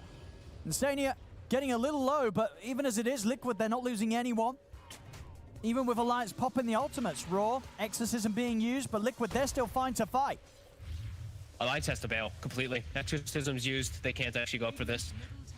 Nico Baby will get at least the time to be able to farm because of that pressure that they've applied, but they do lose S4. They lose his minions again. And Koikfa farming up a storm. He's pretty much got BKB done with that defusal. It's quick. This is It's very, real quick. very fast stuff here from Quakefire. Of course, at the moment, our internet not quite the same speed as Quakefare's farm rate. I do apologize, ladies and gentlemen. We are having some slight issues here, so hopefully you can hear me over the current PowerPoint presentation that you're witnessing. But you know, make sure to take notes of each slide, as there will be a test after. And hopefully soon, we'll be able to fix the network problems we are having. So hold on with us. God. And hopefully you can still not hear me. us. You'll be fine. For It's once, not you, me. folks. It makes me feel I mean, a it little might better. be you. Maybe you connected us and gave us some sort of virus on the old net. Oh, Nico Yeah, Baby. I don't know what you've been downloading. As Mickey, he's in onto Nico Baby. Nico, I mean, this is the thing, right? Nico Tiger's got Baby him. is quite a tough kill. Unless they can keep him changed like this. They got And the okay, whole he's not backup. tough at all. They've got him perfectly locked down there, Tiger and Mickey. Tips are out. I mean, Liquid, they're feeling themselves here now. It's 19-4. Being able to kill the anti-mage. No, this is pretty much at this stage, right, the one hero that, if Alliance are able to get space for Nico Baby and he is able to free farm, he's still going to be that incredibly strong hero against Liquid's lineup. But if they're able to shut him down and find him like this, it's just not going to get to that point where he's any sort of terror to them. No, he needs at least another 15 minutes before he's able to fight versus this lineup. And Liquid, they have all the tools to actually hunt him with this Earth Spirit, with this Puck, with this Lash, super mobile heroes, and even with Koikfa. If Koikfa he blinks into the wrong spot, Koikfa will kill him too. It's not easy at this point for Nico Baby. And like we were saying earlier, it's really just Alliance has to go full split push because of how devastating everything happened. Like it's 4-19. This is wild. Things have super crumbled for them. Insania setting up bottom just in case they try to make anything happen onto Mickey, and Mickey is going to be going for that build as we kind of expected him to go for. That Bloodstone really effective with the Oracle, and they're going to have this crazy timing where they can just force the hand from Alliance. I don't know how Alliance fights into all this. They do have Blink Shaker. He's having a bit of a poke at Roshan. He gets the roll in. The roar's going to be laid down, but Quakefire with the BKB, he heads straight over towards Nico Baby. Nico Baby, is he able to jump out in time? He can't get away. Mickey, he lands the stun, he locks him down. They've taken out Nico Baby, they've taken down S4. By the looks of it, they're going to be able to find Limp as well. He's so low as Poxy's able to burst down the Death Puppet as well. 3 cores, dead on Alliance. Liquid just continuing to roll over them here with this crazy, crazy play. And that same ward is still there. It's got 5 seconds left on it. A full duration ward in the enemy triangle. Taiga, he gets the good initiation, controls the Earthshaker, stops the blink potential. And look at Koikfa, how he plays the Brood. He sent the Spiderlings all the way to the right side in case an Echo Slam even does come. Very prepared Liquid, an excellent fight. 3-man coil. Everything going perfect this team for them.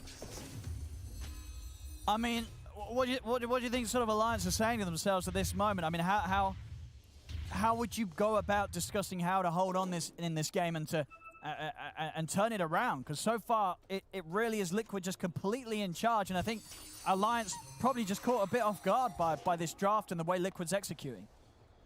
I think you're just gonna have to start blowing echo slams on single heroes. Like anyone that you see that's split up, you have to just start going for like multi ults onto them to just start to catch up. Because if you do make it to later stages, can still see how Nico Baby is very strong versus this draft. But they have to make it there, and it's starting to get out of control completely. He's got no space to farm on the map. I mean, so I look, feel like they really they're need to hunting just him start. every single time. They're straight down. Nico Baby is into the trees. Mickey is trying to find him. Nico Baby's got no They found DP him. for 30 seconds, and the setup's there. Bo3, he's in with the coil. They're going to catch him yet again.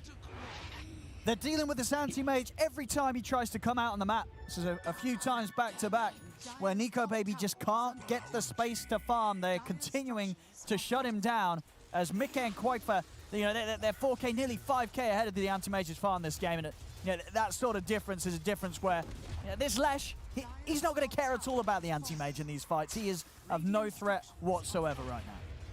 No, he's way too tanky at this point, and they're just too far ahead. It really is just Alliance has to try to buy time and try to put pressure somewhere. The thing is, they're all just getting ran at. He gets another setup. He's straight in onto S4, kicks him back. Limp does come in with the TP. Boxy jumps forward with the sides onto S4, but Tiger will get taken out here. Underneath the tower, S4 and Limp able to finish him off. Bottom lane, Hanskin jumping in with the Echo Slam, dropping everything down here onto Mickey. They get the job done. Immediately over towards Instania as well, was not able to get off any sort of saves in time. Alliance finally able to find some sort of punchback against the speed that Liquid's playing against them with, as they'll take down two.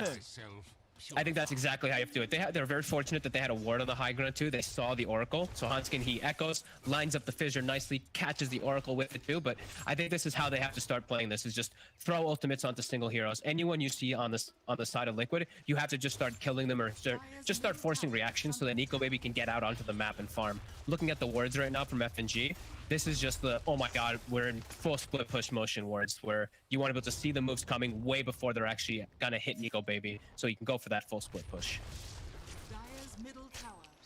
So Alliance trying to find these bandages, trying to fix the problems that have happened that Liquid have just surrounded them with. It's gonna be a very tall hill to climb.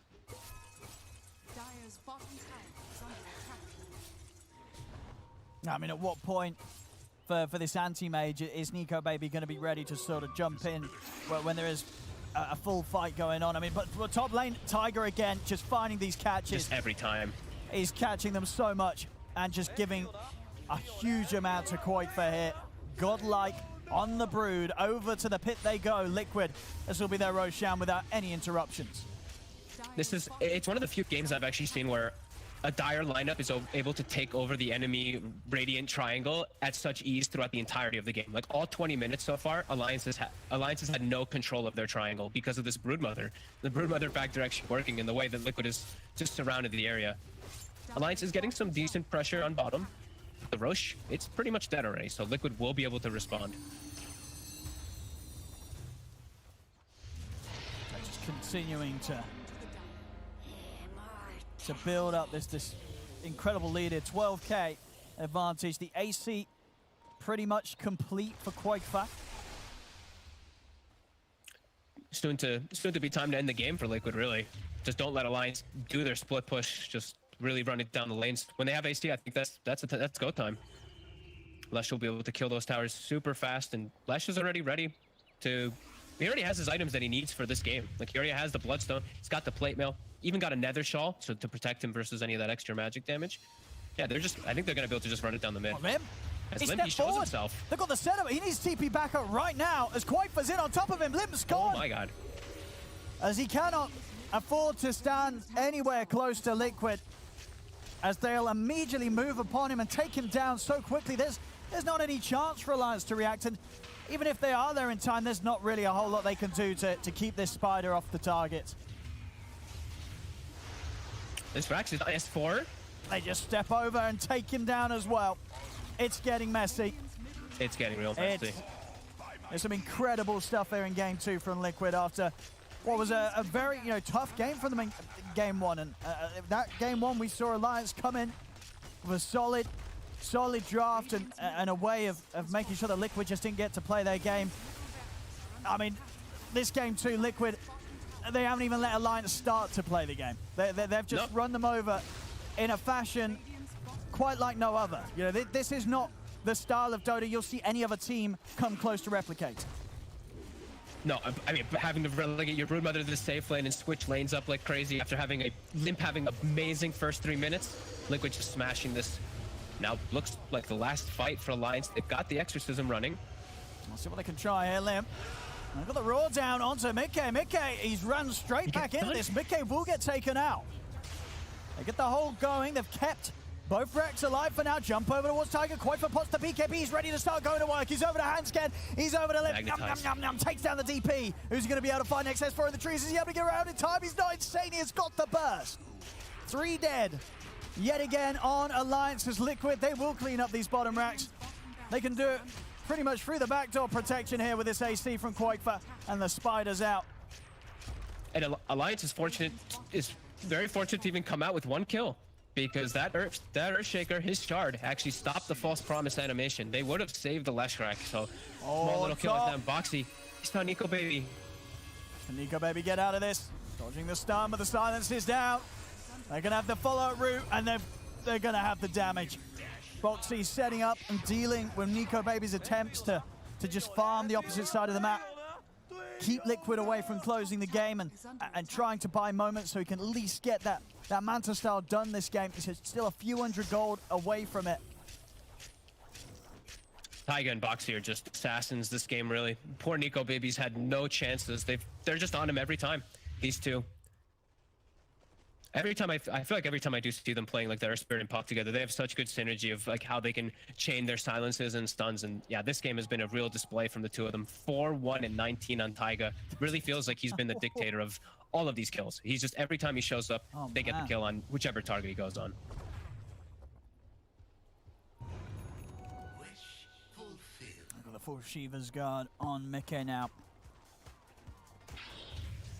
I mean, sort of that, the AC, the butterfly that's going to be coming out next on Koifa.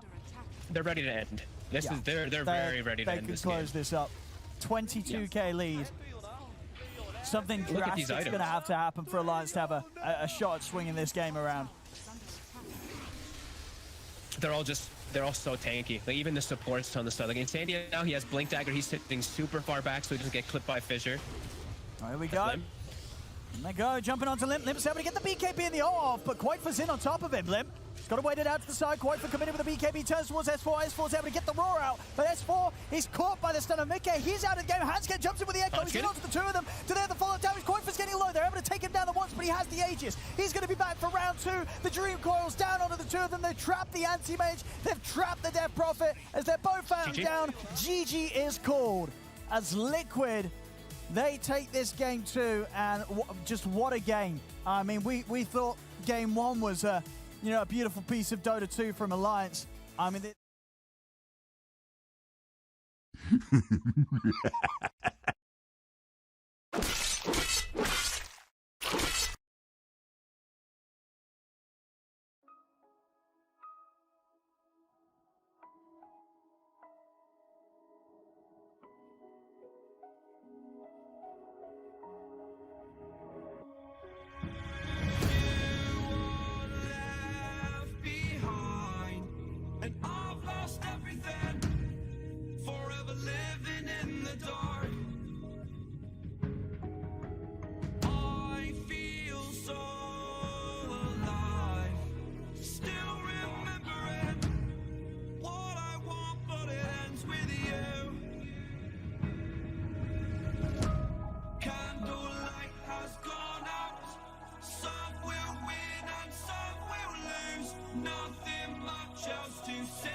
intertwined, and you're not listening.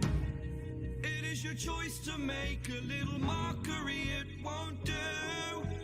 Further down the line, still surrendering, trying harder to forgive you. Candlelight has gone out. Some will win and some will lose. Nothing much else to say. Thought I was searching for something. Door has closed, not a sound. Take a look as I am now. Still I smile but don't speak. Will you please slow down?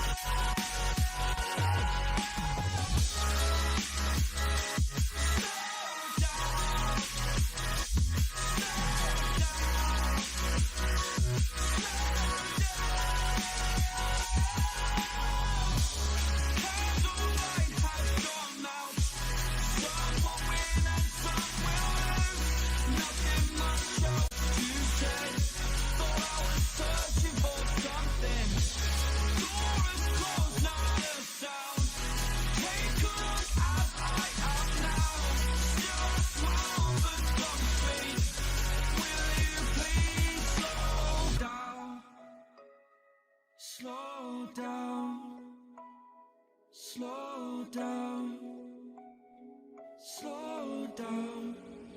Seeing monsters out your window. No, you can't sleep, you pretend though.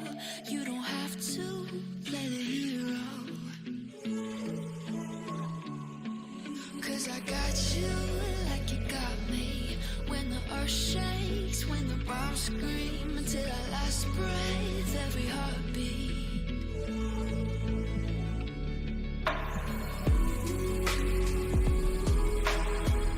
You know I'll come running.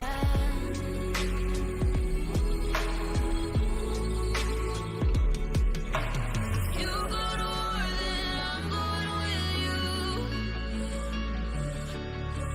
Pick up my sword, yeah, there's nothing I won't do. When you sound the alarm and the chaos is rising, leading the charge, yeah, I'm coming, I'm fighting. Swear on the breath that I breathe, I'll never retreat, yeah, I'll be your army.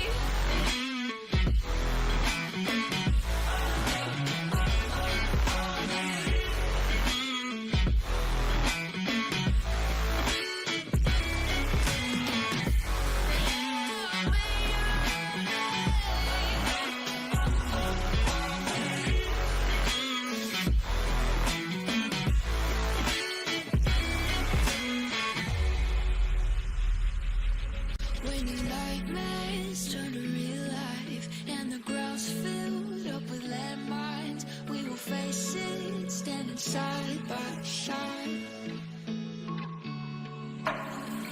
You know I'll come running when you need. I'm coming. You know I'll come running. You go to war, then I'm going with you. Pick up my sword, yeah, there's nothing I won't do. When you sound the alarm and the chaos is rising, leading the charge, yeah, I'm coming, I'm fighting. Swear on the breath that I breathe, I'll never retreat, yeah, I'll be your army.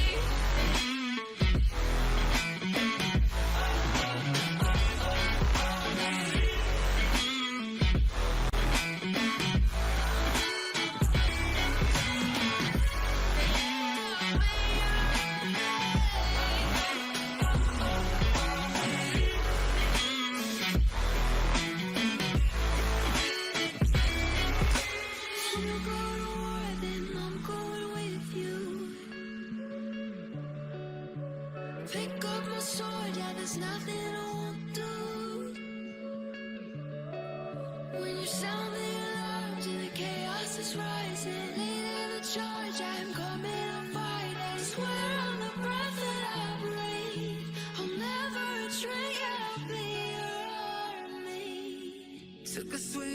wrecking ball, and I prayed for my downfall, and I found a way to reconcile, 'cause in my heart it's not worthwhile.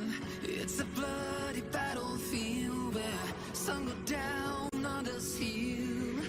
In the end it's all the same. All you can do is play the game. Oh, do we say goodbye? Refuse to question why. I'm sad to say I'm sorry, so lie. Pretend that you're okay. Swear that you will stay. Keep trying for one day. I'm sick of all these lies.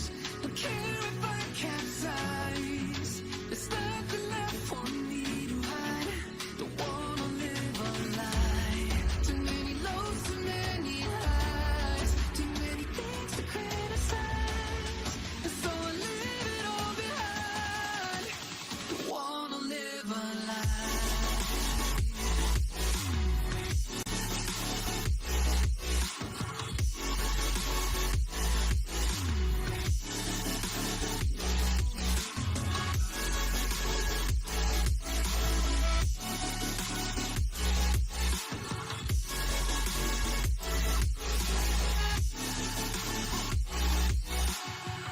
Life kept spitting at my feet and forced me down a dead-end street when all I had went up in flames, burning only dark remains.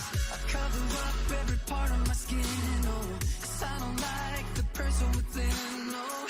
I know I'm the one to blame. All I can do is take the shame, oh. Do we say goodbye? Refuse to question why. I'm too sad to say I'm sorry, so lie and pretend that you're okay. Swear that you will stay. Keep trying for one day. Whoa, I'm sick of all these lies.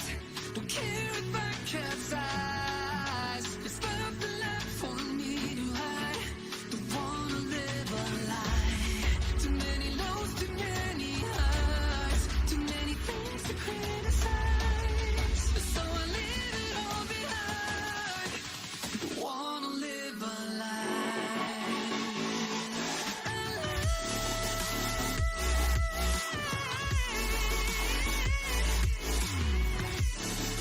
I don't wanna live a lie.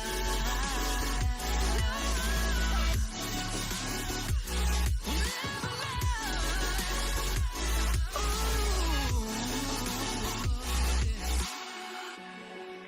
I'm sick of all these lies. Don't care if I capsize. Oh no.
left behind, and I've lost everything. Forever living in the dark. I feel so alive. Still remembering what I want, but it ends with you. Candlelight has gone out. Some will win and some will lose. Nothing much else to say. Thought I was searching for something. Door has closed, not a sound. Take a look as I am now. Still I smile and don't speak. Will you please slow down? Slow down.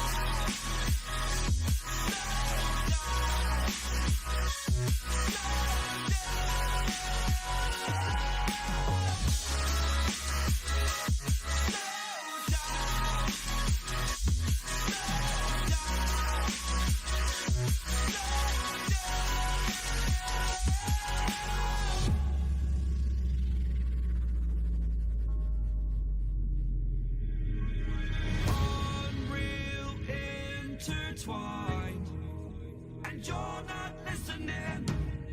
It is your choice to make a little mockery, it won't do. Further down the line, still surrendering, trying harder to forgive you. Candlelight has gone out. Some will win and some will lose. Nothing much else to say. Thought I was searching for something. Door has closed, not a sound. Take a look as I am now. Still I smile and don't speak. Will you please slow down?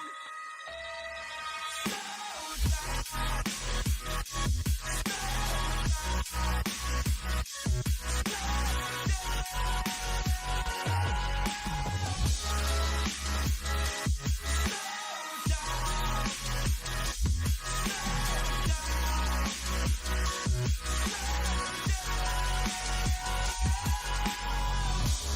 Candlelight has gone out. Some will win and some will lose. Nothing much else to say. Thought I was searching for something. Door is closed, not a sound. Take a look as I am now. Still a smile but don't speak. Will you please slow down? Slow down. Slow down. Slow down. Seeing monsters out your window.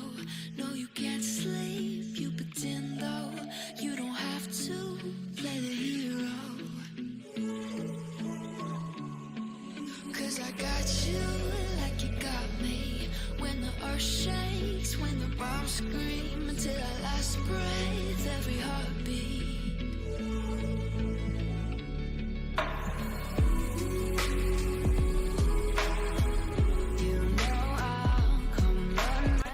point out that after game 1, I believe it was T-Governor that said to me, wow, Alliance, this next game, they're just going to pick Lion and Tide and run over the second game, which obviously they didn't, but now they're going to try it for the third game. Yeah, I think this is one of their best strategies that they have under the belt. Outside of having Keeper Light in their team, this Lion and Tide Hunter lane is so devastating. If you ever try and kill the Tide, you're dealing with this Lion Earth Spike. You've got the Gush, the damage, the control, and it is so scary to pick some heroes into this. So yeah, for sure, It's very good. It's cool to see in this decisive game just because the motif of legacy and how that's impacted both the captains and teams we still see on top, and also the way drafts are developed. Because this Lion Tide is something we've been witnessing since like the earliest TIs. Like this is something that ROTK and Zhao 8 would pick for their squads. S4 back when he was on Alliance the first time with Lotus still on the active No roster. Tide Hunter, picking Tide Hunter a hell of often. Yeah. I just like the fact that going into this game, both teams are going for strategies that they've played so well with in this group stage. So it's going to be hopefully an even playing field where the draft should be equally as strong in their own right, rather than it being like this Alf pick suddenly devastates you, or the Windrunner pick, or this Brood pick. Like hopefully we get to a point where it's a level playing field. I don't think anyone wants to see a game 3 which is like, you picked that hero, Of course, we would never want them to pick that hero. Thank you, Kyle. Yeah, thanks for agreeing with me. One thing I love about the Lion Tide is not just the laning stage itself, but the two heroes cover each other's weaknesses. Tide struggles to have single target pick off, and Lion struggles to have team fight compared to a lot of other 4 positions. So there's no carries or farming heroes in general that you love to pick against either of them. Yep. Like together. 5 seconds remaining. And I like Liquid's open for similar reasons. This one, I think, iconic because was it Newbie versus LGD FY upper bracket finals TI7, where Newbie 3 games in a row took Earth Spirit Bloodseeker because apparently it was the only hero Mugi was really able to play. And then they 2-1 that and made it to the grand final only to get trounced by Liquid. But another opening that we've obviously seen very powerful for quite some time. And a Wisp. We have not seen Team Liquid play Bloodseeker though, right? So They've played it once so far in the tournament, and it was a carry. It was against OG. Carry Gross. Bloodseeker with OD Lycan. Yeah. But it's showing that the one game they have played, it's been carry. I think from the 3 bans that Liquid have put into play, Wraith King, Lifesteal, and Morphling, Wraith King was in that game against them, and it made their lives pretty difficult because it was about trying to kill, kite, and prolong. And that's where, especially when Alliance already have the likes of a Lion Tide, these heroes are like the best at owning a fight, especially with Bloodseeker. If he is the carry, he doesn't get in and out. He goes in, gets blown up if he's not decisive with his kind of execution. But now there's an Undying. And Yes. suddenly, if you want to walk up a hill, as we saw in that first game, it's quite impossible if there's a support Undying threatening Tombstone. I don't know how good position 5 Undying is though into a Lion plus Tide lane. I think if you dodge the lane where it's IO plus 1 elsewhere, I think this Gush plus Earth Spike is pretty potent. So it will be good, of course, but it's not going to be like the 1v2 Undying where he dumps the lane alone. He does need a hero to help him out a bit. My biggest emphasis this game, since what we saw happen in game 1, is that they're probably going to run the Undying safe lane, and they're probably going to need the Earth Spirit to roam there at some point. Yeah, so exactly. it's the Boxy hero that needs to not be punishable while that's happening. I think is going to be the deciding factor of how I look at the laning stages in game 3. Yeah, that's very true. That Yeah. is 100% the thing that and- Liquid need to do. Death Prophet, pretty viable here, available for either side, really. I would not mind it. This is the big pick, though, for Alliance. They've got to commit to something for either Nico or Limp here, and you haven't really seen enough to feel quite confident. You don't want to get... Troll is still fine as like a casual troll. You cover yourself against the carry Bloodseeker, you can fight pretty well, and obviously Io Troll is also pretty potent. But again, here's another... I think it's still pretty fine. Ooh, Weaver here's the Weaver. time, back Saw in this, time. And from we saw Nick this earlier earlier today as well. Yeah, exactly. It's the Eye Weaver, But super high speed, They very just picked aggressive. it into Bloodseeker, though. That is They true. did. Too bad the Grimstroke is banned. Would have been nice, but they already. I know they already have the 5, but Luckily, Relocate won't insta-kill the Weaver True. once he's ruptured. Yeah. It's also just, it's about pace, right? We saw this from the Enigma World League, both games. They have the pace. You play around the Tombstone and eventually overwhelm. can you not easily get rid of Rupture actually with the Relocate? Yes, Isn't that a but- very easy tool to use? But you then you remove Weaver from the equation. No, Like, but you're only a trading little Lilo bit. for Like, you Rupture. don't have to go that far. There's like a minimum distance you have to go. But Rupture, like the Weaver can't play Dota then. Yeah, you'll Yeah, he save. can. No, I mean, like, the Rupture goes away when you... No, it doesn't. No, it doesn't. He'll still be ruptured. Yeah. He just will have to stand still. He'll have There to is a watch the spell fight. that is removed though. It's dual. Yeah. No, I'm not thinking of duel. I'm thinking of something else. Can't remember what. Something Pop that doesn't take quiz. damage when you're far enough away from it, but I don't know what.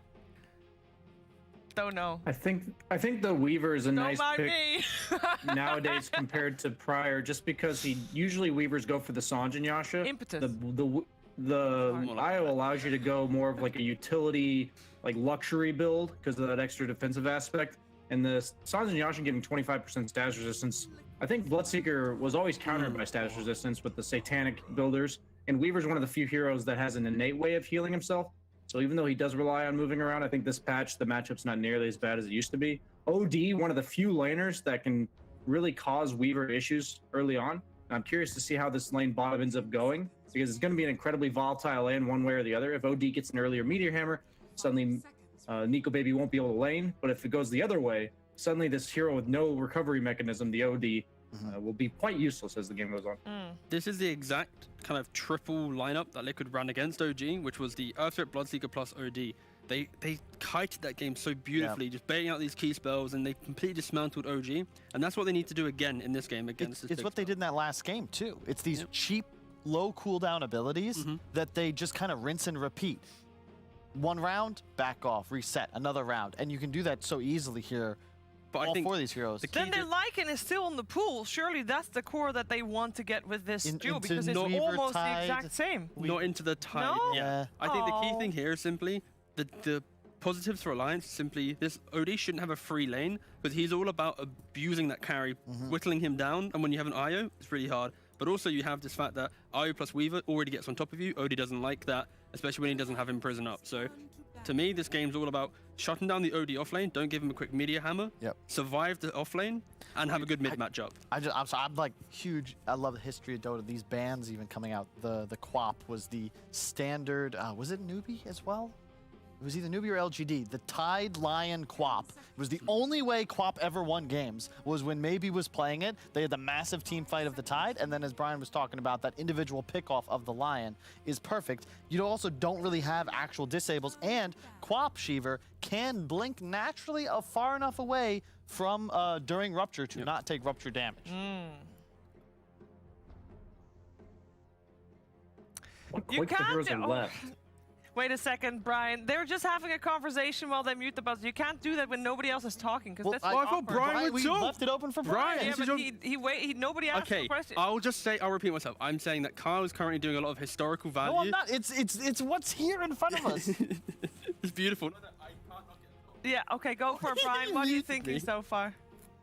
Let's focus on. I just don't know great what draw. hero is naturally left for Koikfa here. I assume his hero's coming out last. I mentioned the Lone Druid earlier on just because of the fear mechanic synergizing with Rupture. But a lot of these summons annoying cheese heroes aren't the greatest against Tide. So I think that also goes in line with why, they do ban the Lone Druid. I was thinking. I mean, it wasn't the greatest game for it, but you still might pick it in this spot. Yeah. Visage. Shut it. Ooh. Yes. Okay. No, you I can't. like you can't it. say I yes, didn't Kyle. have You a did not chance. say it. You had all the chance. You muted yourself to have He's a guessed it conversation. like with 98% of the games this tournament. Like, how does he What not I don't get bring it out it's, in it's time? just really nice here because it's tempo, it's an early BKB buyer, and it's team fight. It's a fear with Yes. the Rupture. It's pretty nice. And you also now have, look at these lanes. All, like, you talk about activating Taiga, you want to have kill lanes. All three of these cores love having an Earth Spirit roll in. You can't relocate save an ultimate from Shadow Fiend. A Requiem. That's true. And it's just... It cancels it, right?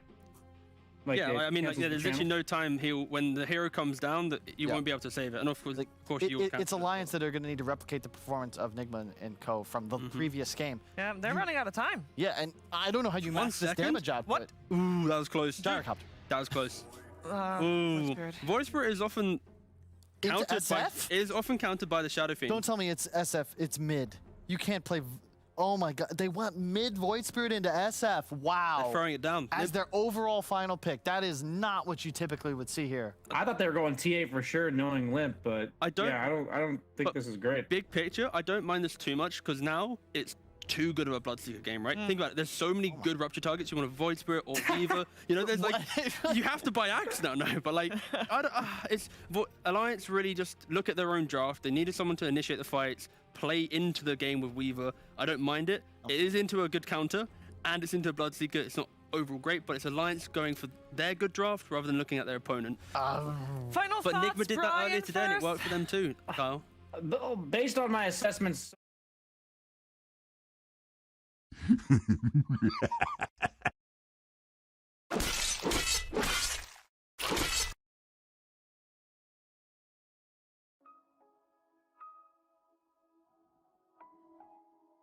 Promise Blitz, I would not jinx him and his team, so I don't know who will win, but I'm a big fan of what Liquid have here.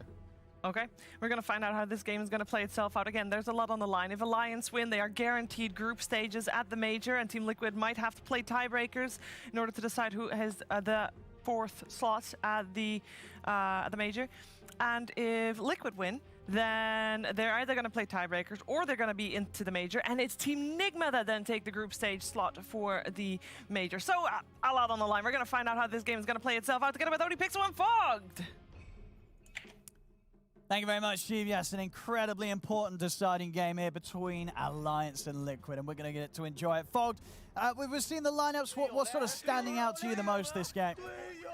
Taiga Earth Spirit.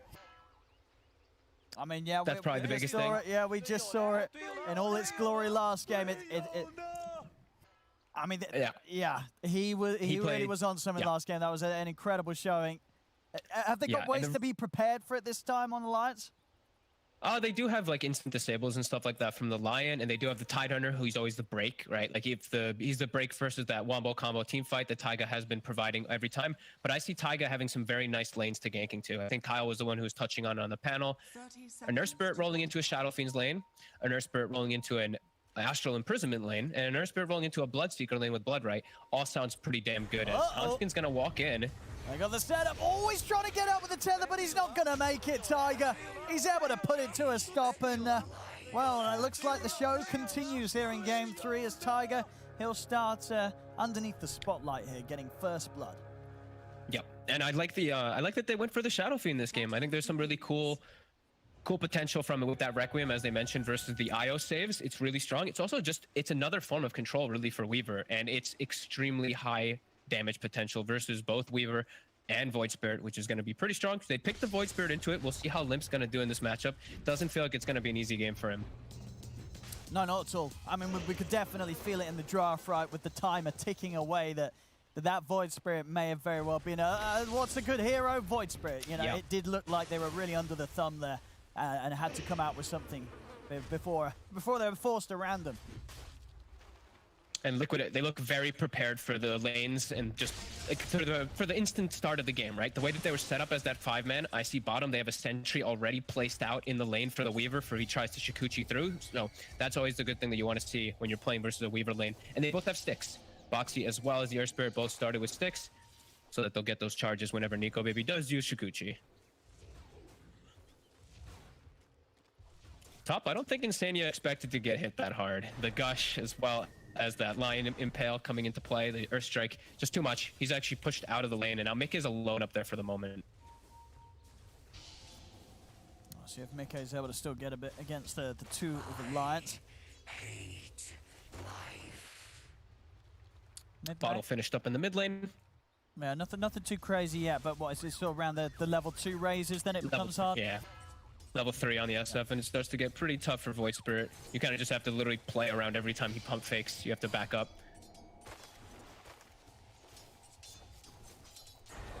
Bottom. They got the setup here. Hanskin. Tiger's got the timing, but the Fairy Fire will keep Hanskin safe. And now Tiger himself. And Nico Baby's actually going to sound for Boxy instead. See if he can bring down this OD, but Boxy, of course, as an OD, having a fair bit of armor here in this lane. His right clicks aren't going to bother him too much. He's able to live, pops the south, can keep in the lane. And we did have a sentry for sentry exchange down happen. Hanskin did buy themselves one to be able to cover and protect Nico Baby. Nice little dodge there by him. Seeing Limp doing okay in mid. You see in the last hits, but he doesn't have bottle. He's gone for the null early, so he has a decent base damage. He had to use a salve already. He's going to have to expend a lot on regen. While Koikfa, He just shoves the lane in with a bottle. Feels really good as he can just set up for potential triple raise onto Limp. That's going to be very important, of course, for these two. What happens around that 4th minute? As we'll see both teams for sure head over there. At least expecting to have Tiger head over. As bottom beating this poor old IO out of the lane here. Tiger, it's not allowing Hanskin to go anywhere. He's owning the couriers. Like they want to get more region, they want to get the wand out, but Tiger's not allowing it to happen. Ah, that's true. It's just going to be a bit awkward getting it past this Spirit. See top lane Insania. It's able to get S4's courier. This top lane as well, even with that whole time where Insania had to walk back to base, we're not seeing Mickey's farm getting slowed down at all. He's still right up there at the top of this as carry Bloodseeker. As bottom lane, Tiger, he's able to get the kill. Hanskin getting caught out. As Tiger definitely beginning to again just show out how dominant he can be in the laning stage straight up as the Earth Spirit.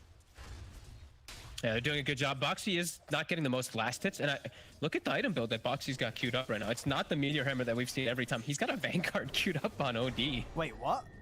Yeah.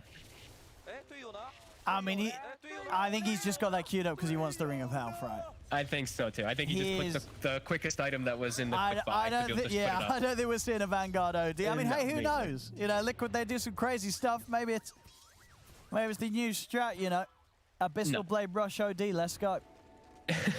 No, the Meteor Hammer is always going to be really strong here, as it's going to be able to apply pressure onto Nico Baby early, and he should be able to get out a good timing with the start. He's missed a couple last hits under the tower here, but with Taiga here, he should be fine. And yeah, going back to you talking about like the Bloodseeker top, I think Bloodseeker and just these very high armor Agi heroes are the better solutions versus Tidehunter, because I've seen a lot of times these strength heroes, they're getting picked up versus Tide, and they actually get put negative in armor when they get gushed. These Agi heroes, whatever, you're chilling. You got like 4 armor even if you do get gushed. So Mickey, he's doing just fine.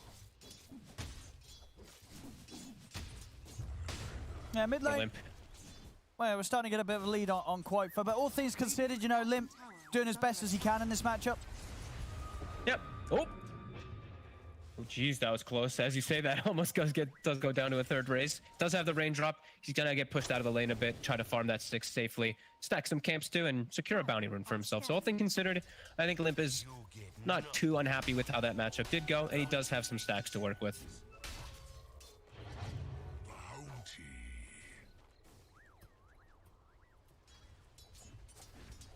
Top. And then Mickey is ready to start getting aggressive here. FNG is out of the blood right in time. He's allowed to turn, drop down the stun, but the zombies are chasing him down, and FNG, he can't run from this. Blocked off and taken out. Liquid get the kill top, same time down bottom. Nico Baby is very low. And it's going to be enough. Dead. The Astral's just going to straight up kill him. And now they start acquiring urn charges, as Taiga did finish that one out. S4 was able to kill the tombstone top, so at least got some kind of a gold change, but man, Nico Baby dying this early on versus this lane, I think Brian was the one who said it too, is like, if this OD is off to a good start, it's really able to shut down lanes pretty effectively, and Boxy does have that good start, and now Taiga, he's looking to make moves off of it, because they did get that good start for him. He wants to set up elsewhere. Oh, he's going to try and turn on a Quoifer. The backup's in, Taiga rolls over, he's able to get the silence down onto Limp. Quoifer trying to stand his ground. He's got to keep to the side. It's Mickey. He is indeed Limp. He's not got anything else to run away with. They're going to get him for sure. The setup's in as Quoifer cleans up the kill with the raise. Same time down bottom, Nico Baby's going to look for the dive on Boxy. They'll get the kill. TP's coming over. Can Tiger punish this? He's a little low on mana. Actually does have 10 stick charges if he wants to go aggressive. He's going for Hanskin. Oh, wait, that rolled him to the right. I think that was weird the way it rolled him, the direction. I thought he actually had the play for Hanskin, but would have been a tough kill anyway. Maybe would have been able to punt him under the tower after the connection, but either way. They do get Boxy, and that's a nice move from Alliance, taking advantage of Taiga's movement.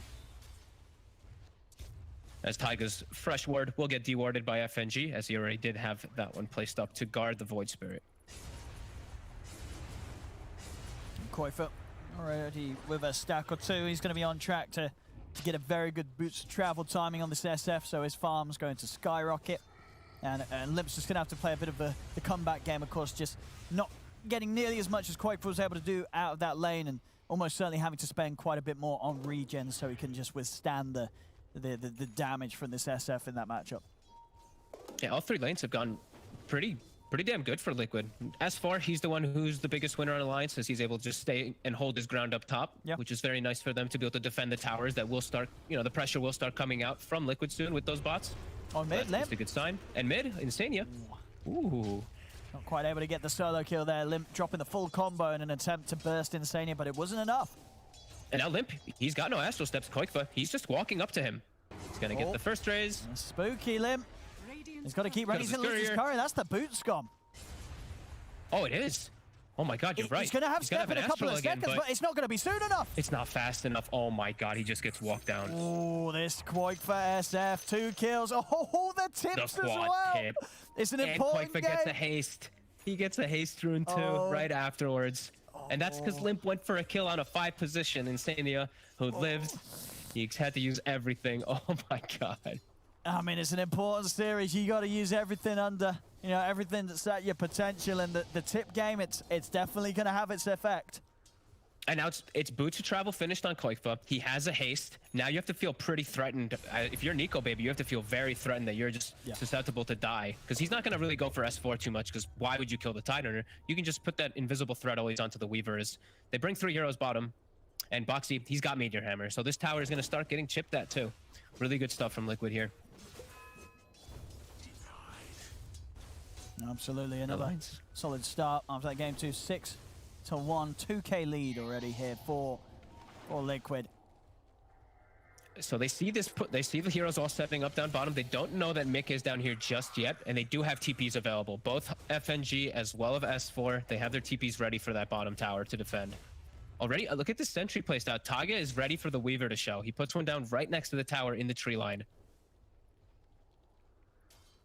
Dire's top tower is under attack. Radiant's Quakefa's going to be bottom happy as tower well. is under Finds attack. himself the jelly. Of course. I mean, he's getting all the lovely little items.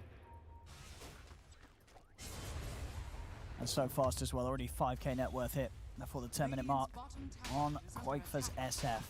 Radiant structures are fortified. Nico Baby's very squishy at this point too on the Weaver. He doesn't want to look to get into any of these fights. Even though he has the backup of the Weaver for the extra heals and stuff like that, there is some annoying control. And they did pick the Weaver into the Bloodseeker. So in a lot of these fights, it's going to be hard for Nico Baby to do much of anything. If Mika sees him, he's going to rupture him. Dire's top tower is under attack. Radiant's Finish off the bottom tower, bottom has Liquid. fallen. Alliance looking to fight around the 10-minute range. Limp's able to get quite a nice one here. DD. And look at the stacks. They have been doing this the whole time. FNG has been getting them at the ready. So Limp will be nicely enabled back up. And not quite nearly up to the SF, but at least something for himself, as it's been a tough start for him. Tower has fallen.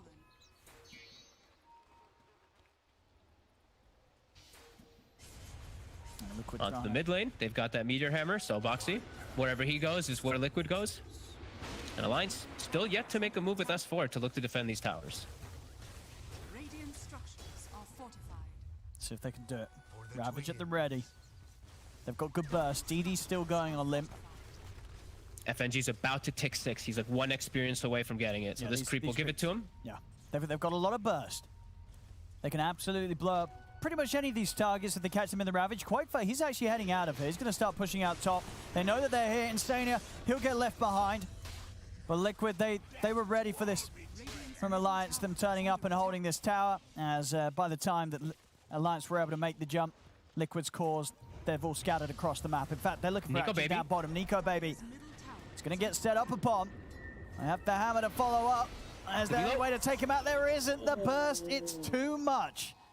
As the hammer gets dropped down by Boxy. Mickey has been found by Limp and S4. They'll drop the Ravage to secure that kill. So they may have lost their carry, but at the same time, they're able to take Liquids. A very sneaky, invasive play by the Tide and Void Spirit to getting into the Ancient side while the Weaver's getting made a move on. So nice at least counteract there by Alliance. But yeah, losing Nico Baby again. He's getting slowed down a lot. 2 deaths already. And he's playing into natural counters, as we mentioned. You know, there's the silences on 2 different forms. Even Astral is very annoying to play against his Weaver, as if you get Astral during Shikuchi, you come out, you're stuck, you're dead. You don't have the invis again. And there's already Yules on Quakefa too, so mobility is going to be really tough. Yeah, he's so farmed in the levels, of course. Level 12, he's got that level 2 Requiem. He finds the Yeah. target, he's going to be able to blow them up. And now he's got an invis rune too, so he can look to gank anywhere that he wants. Yeah, we can see there on his net worth, shooting ahead at a rate very impressive compared to the average. They're going to smoke. They're going to look for these plays here as Boxy's the one to set it up. Koikfa. If they can get the initial stun onto pretty much anybody, they're just dead with Koikfa's follow-up. And there is no Ravage at the moment, so they know that they can go for these more aggressive plays. Let's see what they can get here. Limp. They're going to have the setup. Are they able to follow up on him perfectly? Hammer perfectly timed. Silence as well from Tiger. Was instantly there to give no chances for Limp to jump away. And they know at the moment that Nico Baby and Hanskin are farming Ancients, they actually have vision of them. The Thirst vision is giving it to them, so they know that they can make that play as well too, and even commit forward for the tower. Radiant's middle tower has fallen. Dire's top 8 to tower 3, is 3k under lead, attack. and honestly, I mean, we saw last game Koikfa have an insane performance on the Brood. This one really is sort of turning out to be another just ridiculous showing on this SF. He is so farmed right now. These item timings are got to be some of the fastest we're seeing. Bots, Yules, already nearly halfway into his BKB. It's just 13 minutes in. It feels like they can do so much on the map without having to commit too much of anything in a lot of these fights. While I look at the side of Alliance, I feel like they have to have Ravage to fight. Pretty much just entirely, just because of how bad the lanes have gone. And they can blow up a target, even Koikfa. If they're able to get in the jump, they've obviously got to watch out for Boxy coming in with potential saves with the Astral.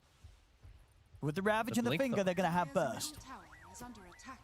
Insania standing on the spot to break the smoke. So is Taiga. There we go, Nico Baby's heading in, S4 jumps forward. They're going to look towards Boxy, they'll be able to take him out without needing to use the Ravage. Now up to the high ground Alliance, they're searching for another target. They're heading the way of Insania. Indeed, they're going to fight back here. On the side, FNG drops the Impale onto Tiger. S4 still holding onto the Ravage for now. They've found Koikfa. They're moving in. He's able to get the Requiem off, though. Tiger landed the silence down on S4, but now it comes to an end. S4's able to pop the Ravage, but Koikfa dodges it, and now he's ready to turn and start laying down the raises. They bring down S4. Koikfa healed up by the Soul Rip. Nico Baby and Hanskin, they've got to run over to the back. They've got the hammer combo. They drop it down. Hanskin's TP'd out. He's left Nico Baby behind. Nico Baby's got to fend for himself here, and he'll manage to do so as he's into the trees. He TP's away, but another fight. That buyback as well, very much needed. Boxy having that extra bit of damage and control to bring down Limp. More tips come in the way of the Void Spirit as Liquid know they are making this game very, very hard for this Limp Void Spirit, a hero that was already almost panic-picked at the end of this draft. They got the relocate. They might be able to turn and take Koikfa here. He's going to have Boxy by his side. Koikfa, he's going to go for the TP. How's he going to make it away? He's not. They've got the damage. They'll be able to do it. A big hit finally back from Alliance as they get the SF. That was actually Koikfa hunting for the Lion, and FNG just a quick call for the relocate. They're able to get the numbers there, and after a really scary fight from them too. Like Alliance, they walk in, they don't have everything connect perfectly. Even though as far as Blink, they need to get the Ravage off with everyone there at the time. Liquid, they were prepared, but they will lose the Shadow Fiend at the very least. And now Koikfa, he's gonna have to respawn, farm some souls back up before they look for another fight. Yeah, and that will give time for Alliance to get the Ravage back online. Absolutely, yeah, they're the biggest kill they could have found there. No doubt about it, with how good of a game Koikfa was having. Nico Baby starting to really close that gap. And he gets swung top too. You know, the relocate is actually just like a double benefit as he does get pulled top to be able to continue farming and pressuring. Koikfa really does need BKB in this game always versus that Tidehunter. That'll be the next big timing, at least for Liquid. I think Mick has got a little bit more greedy though. He actually went for Yasha in between. Wants to stall out that BKB a little bit longer in this game.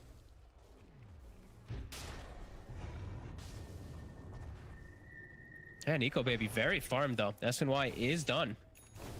So we see that mobility, see that status resist going to definitely come into play. That could maybe mess up the combos. Seeing a couple of times maybe the Astral plays might not go as well as they have been now because of that status resist. No, for sure, yeah. Boxy's got to keep aware of that timing, that setup. And I love just watching the move speed too. You know, usually not the biggest thing that people are buying the SNYs for, but with Weaver, with IO, that movement speed just becomes that much more important. Yeah, you get so much of an extra benefit. Dire's bottom tower is under attack. And yeah, Ravage is back up, so Alliance is fight ready. Liquid is as well.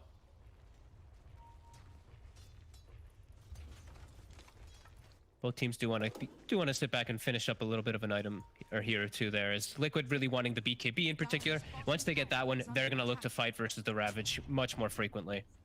As Quickfoot does almost have it done. Scanning. Dire's structures are fortified. Dire's bottom tower Look at this is under tower. attack. Tier 1 down bottom, not going to be defended by Liquid as they let Alliance take it. See where Alliance want to make the moves next. Nico, baby. Starting to see if he can set something up here with FNG, but Mickey's out of it.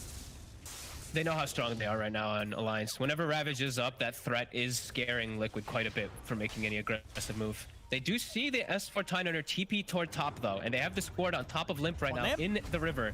Tiger, he's able to find the setup. They've got the Yules, they've got the follow-up. Limp taken down there.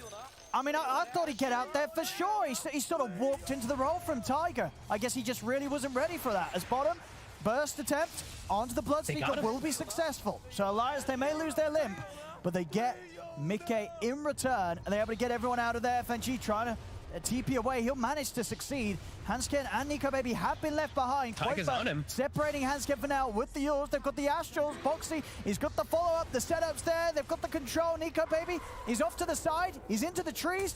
Can he live though? He can't. Tiger finds him immediately, dropping down the stone, grabbing him with the silence. And S4, he's still up top. They saw S4 TP with that ward they have in the river. They saw him TP to top, and that's what caused all of this. That's why Liquid have gone so aggressive, because they saw S4 be nowhere near the fights. It's thankful that Alliance is able to at least get a trade kill here onto the Bloodseeker, but yeah, S4 maybe have to be a little bit more careful where he does TP from, because it was right under their vision. I'll see this again. There's no potential escape here. Hansken pretty much completely out of mana. And even if he had it, Quakefa just separating the two of them. And you know that every single time, Tiger is always going to be ready with the silences. And Boxy, he was prepared for that SNY. He immediately started popping the Meteor Hammer as the Astral did go down. And that's, you know, that's the time where Ravage was up during all of that one. Liquid did not have BKB on any of their cores. Now they do have a BKB on Quakefa and level 17. So a little bit of a maybe opportunity missed for Alliance with that TP from S4. Dire's structures are fortified. I mean, is that sort of what you feel that Alliance just need to do differently? They just can't show the tide like that? He wasn't a, that's the thing, is like he wasn't in the river when he TP'd. He actually moved up onto the Radiant side, but it literally just caught vision of him for like a split second. It was a heads up play from Liquid. It's not really anything that Alliance could have planned better. No, for sure.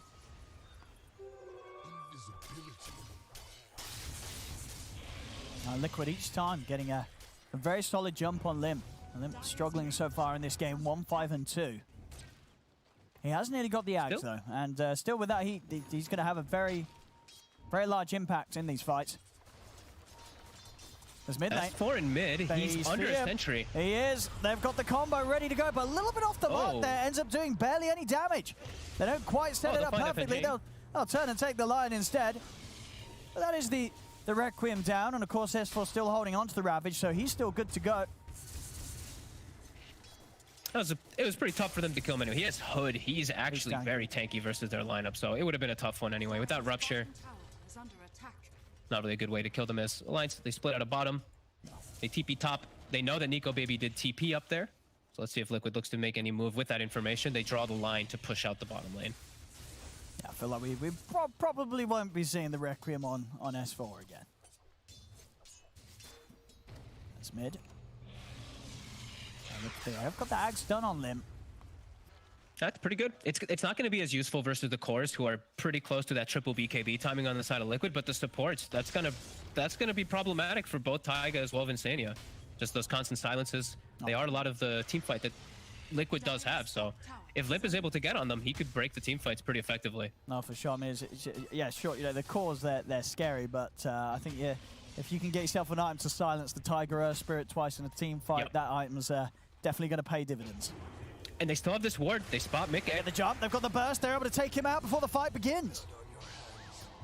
Quick move from Alliance, and this time Liquid, the ones not prepared for it. A deep aggressive ward that's been there for pretty much the full duration. Again, I've seen this a lot of times in these series lately. Some of these wards just not getting dewarded and having paying great dividends, as they also block up the Ancients. They put a sentry down, make sure that Bloodseeker can't farm over theirs. they've stalled his BKB pretty decently now. DD room for Nico, baby. Grabbed up in the bottle. He's going to have that save for the next fight. And it's a strong fight, still with the Ravage ready to pop. Do Liquid, do they want to take this? They've got no mid-K for 15 seconds. They're going to try and start things. As they're going in, BKB, they're dropping everything onto S4. Can they actually kill him? They're not going to be able to do so. Now Limp jumps straight back over. You got Bo3 going for the hammer combo. It's going to come down onto Nico Baby, but Alliance, they can chase in for this. Nico Baby's popped the DD. He's going to have a fair bit of damage to beat into this OD wave. There's S4 with the Ravage. He gets the 3 of them. Bo3's gone over to the side. Mickey's coming to the action. He's instantly taken out. As they kill him off, S4's getting low, but Nico Baby is picking them off one by one. Over they go towards the SF. They're going to be able to find Quaitfa. As it's a double kill for Nico Baby, and it's not over yet. And maybe even more. Straight back over with the Astral Step towards Bo3. Bo3 will turn with the hammer combo onto Nico Baby, but Nico Baby, he's still good to go. Triple kill for Nico Baby. Over towards Tiger, it's an ultra kill, and now he's looking for the cleanup. They're straight over towards Insania. Do they have detection? Oh, they don't? They don't. Detection. Oh, no Rampage. Oh, no Rampage. Supports reported. See you on Overwatch, Hansken. Liquid, they play perfectly into Alliance's hands. Dude, they blow everything on the Tide, and the Tide just chills. I said, well, they're not going to do that again. They did it again, Fog. They're trying to Requiem S4. What are they doing? I think maybe because they had the level 3 Requiem, they thought it would do more damage, but I mean, devastating losses. Mickey, he TP'd in right when he respawned and died. Sanities as well. S4's like, oh, what was that? And then, I mean, after that happens, if that's your initiation, you got no chance in the rest of the fight. S4 able to perfectly wait out Look at for the reset on the Blink Dagger. He's in. Poor Mickey. He literally just respawned, TP's in, and just gets ravaged into an impale into getting focused fire by DD Weaver. A beautiful fight from Alliance that Liquid kind of gave to them. I mean, they absolutely did. And such a swing. 4K lead now, and they get the Aegis onto Nico Baby. More time for the Ravage to come back up, and now feeling some pretty big concerns for Mickey in particular. Has this BKB now several times have been stalled out. He's 0, 4, and 5 on this Bloodseeker after having a pretty okay lane. I mean, maybe getting a little carried away this game, Liquid, with the sort of the tipping Limp. You know, maybe that's coming back to haunt them. No, as we saw there, you know, Limp, he may have been shut down as much as he did, but at this stage of the game, you got to sort of, as you say, look towards Mickey and feel that, you know, maybe it's their own Bloodseeker that's going to struggle to have an impact. It's really going to feel that way. It's like Nico Baby just got injected with so much gold. Like a full Mjolnir. He's just massive now. And he's got the amp up of always the tether too, so he's always going to be ridiculously strong. And they have, I believe, almost a solar crest too for him, so they have to start focus firing a little bit differently on Liquid, not going for the tie down in the front. Yes, I think they need to somehow try and get the jump around S4. I mean, it's hard. Obviously, S4 has been playing fantastic with his positioning to the point where, you know, Liquid feel that they have to make the move on him. But as we're seeing, that really is not working out. Even with the multiple ults, they do not have the burst to bring down the Tide. And I mean, honestly, even if they did that, I guess, sure, he's not able to get that great Ravage. But the fight still, it's not going to be a guaranteed win if they take down this Tide. No, it'll still be a tough fight, but yeah, it really crumbled for them. If they're going to try that, they need to have like the Blood Rage on the Shadow Fiend beforehand so he gets a 30% spell amp, and they just need to use like the Flesh Golem hit as well or something. It's tough to execute. Now Alliance, they have such a big window here. Nico Baby's just charging He's chilling. Over to the side, they found Tiger in the trees. They've got the setup. A defensive Astral will buy a bit of time for him. Insania's going to drop the tombstone on the high ground by Alliance. They're already down to the low. Tiger, he's up to the high ground. Limp is trying to chase. You've got the BKB Requiem coming out onto Limp. They'll be able to find the combo onto Limp. Limp goes down. Nico Baby pots the BKB. He wants to fight. Mike, he's over towards Hansken. Mike finds one. This time around, it's Alliance that do have to retreat and back up. Nico Baby, he's got the BKB already used. He's out for a minute. The roll away on Tiger. Everybody getting very low. He's still got the time lapse, but the hammer combo does grab him. He's able to get the time lapse off. He gets it off, and he's able to turn now. He might just be able to find Boxy. He's in with the chase. He's looking towards Boxy. They take down one. He's over towards Tiger. Tiger rolling away just in time. A raise comes out from Quoit for Nico Baby's low, but Nico Baby, he's not done killing. He's over towards Insania. They'll find another. I mean, that was close. I think the Sanity's damage did come in. He was able to instantly time-lapse it back off and keep himself in a state where Liquid couldn't quite finish it. It was like same frame as we see 9,000 damage hero damage coming from Nico Baby there. He's just able to focus fire everybody. I saw on the sidelines, Mika, he actually ruptured S4. S4 just solo ravaged him. Fight looked kind of decent for Liquid for a second because they killed the Void Spirit, but then the Weaver play comes in. Nico Baby just cleaning up. He really is. And he never dies. He still has Aegis. Dire's middle tower is under attack. Fight's looking at very difficult for Liquid to execute now versus this Tidehunter. Yeah, he's just so huge. I mean, they all are stepping up. You know, even as good of a game as Quoifa had, it's definitely Dire's middle tower seems, you know, these sort of games now where you're behind, even though Quoifa is as farmed as he is, what is he supposed to do in these fights? It's not easy for for a Shadow Fiend to play into this aggression now that Alliance can come out with how big their cores are. And with how fast they collapse, one of the things SF hates playing against is how fast they can collapse on him and burst damage, and they have a lot of that on the side of Alliance now after these last few fights. And he really just feels like he might just be a walking like Blink Requiem with the BKB for the most part in these fights. And that's not great. As Alliance, they're starting to really snowball with these They are kills. top. FNG gets the setup. They're bringing Nico Baby and Hansken, blocking him off. He can't roll away. Oh boy. And Nico Baby, like he's gonna have Scotty finished up at any moment now, so those BKBs less valuable because he's gonna be able to chase through him. Radiant's bottom tower is under attack. Level 20. And now they're just sweeping through their jungle. Quoifa, he's in a little bit of a weird spot. Uh-oh. Careful. Oh, There's a courier. easy courier. Oh, yeah, there we Thank go. you. Nice Has been courier. killed. Oh, look at this. that- FNG, he's Hey. got a blink. Yeah, he's not going to Can be he? able to. No, he's not. If he did, though, that would have been quite something. Quakefa's out. Aegis gets reclaimed, but the damage is really done with that Aegis in those last few fights from Alliances. Now Scotty is done for Nico Baby when he picks it up. I mean, with that and the backup of Hansken, it's very hard to see how they can actually burst this Weaver. You know, we've seen them struggle to blow up S4 with the combo. It's getting to the point where you're going to struggle to blow up the Weaver with the combo. They have to somehow kill these two supports though. Like kill the IO, kill the Lion at least during your BKBs, and just try to kite and reset the fights. But it's not going to be easy at all. Alliance have hit a crazy timing. S4 level 18. They've actually given him the Titan Sliver and also the Orb of Destruction, depending on which one he wants to use in the fights. With Titan Sliver, he cannot die. Like this is an immortal Titan. Yeah, absolutely. Dire's He's seen pretty invincible in these last few fights. And they're setting up for the relocate. Oh, and They they're see in. an opportunity. They're going to find Insania. They walk up into this. Look, well, they do have the full 5 of them here. They're starting to go on towards S4. They're going to drop the Rupture down ruptured. onto him. We're going to have the jump over towards the side from Lim. He's now going to step away. S4 is getting low. This time, they'll be He's able to dead. force the Ravage out of him awkwardly. They get what they wanted. As this time around, they didn't have the full lineup of Alliance ready to go. Down bottom, Quakefa, he's got the setup. Into the Requiem, he'll be able to blow up Hansken. As Liquid, Can they get more? they're setting in for a Limp. First pulse silences Tiger, sending a Remnant out as well to stop Tiger from being able to chase. Nico Baby's going to stick around for now. He does have a TP if he wants to get his way out of there. Scouting things out, maybe seeing if he can find an opportunity to sneak in and get a solo kill. It's a bit cheeky though.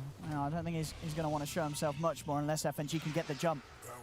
As FNG's looking for it, but there's a lot behind him. He's gonna go. There's a lot behind him. They're going to try and burst Mickey, but Tiger's in with the roll. Instantly with the Astral, they're going to have the timing here with the Meteor Hammer. Not quite. Nico Baby's able to put the BKB. No messing around. BKB TP out. He knows he can't fight this as Liquid turn up in full force. Into the trees though, FNG. He's got the blink, but he doesn't have a TP. So he's going to have to slowly jump his way back to safety. Liquid have to make a lot happen out of this here. The Ravage being down, then being able to force that out of S4 with the Rupture. This is one way that they could look to take the fights for Liquid. It's very hard, just execution-wise, for them to be able to do so, but now you're seeing some potential ways for them to be able to. Just keep isolating S4. And how much time? They're going to have 70 seconds now without that. They don't have Requiem themselves for about 30, but That's a big window. I think that they could still look to make a move. Quoifa, that was a very clutch blink. I think he was about to get relocate set up on. FNG was still chilling in the side, down bottom. Let's see if Liquid catch them off guard here with this smoke. They might find Nico Baby and Oh, they Hansken might. stepping up to the high ground. Tiger, he's looking for the roll in. Doesn't find the stun on the Hansken. They do manage to get the Rupture down. For now, as Mickey's trying to follow up on it, but now limps in with a jump straight away, gets the silence onto the two of them. Mickey has to put the BKB and turn towards this Void Spirit. Quaifa starting to lay down the razors. They've got the Tombstone up in the high ground. S4 blinking over to help out. Hands get over towards the side as Nico Baby, he's got the damage on the Tiger. Tiger rolls out to the side, but Limp has the remnant set up in place. Beautiful. And over to the side, FNG drops the stun, looks down Boxy. Boxy tries to hold them back, puts the BKB, but he's already too low. Surely he's trying to hide in the trees, but Limp will find him. As Alliance, they've found the two. Nico Baby, he's going to continue to chase for more as Insania. He's into the trees. He's TP'd out. Is he out in time? He is. Insania makes it away.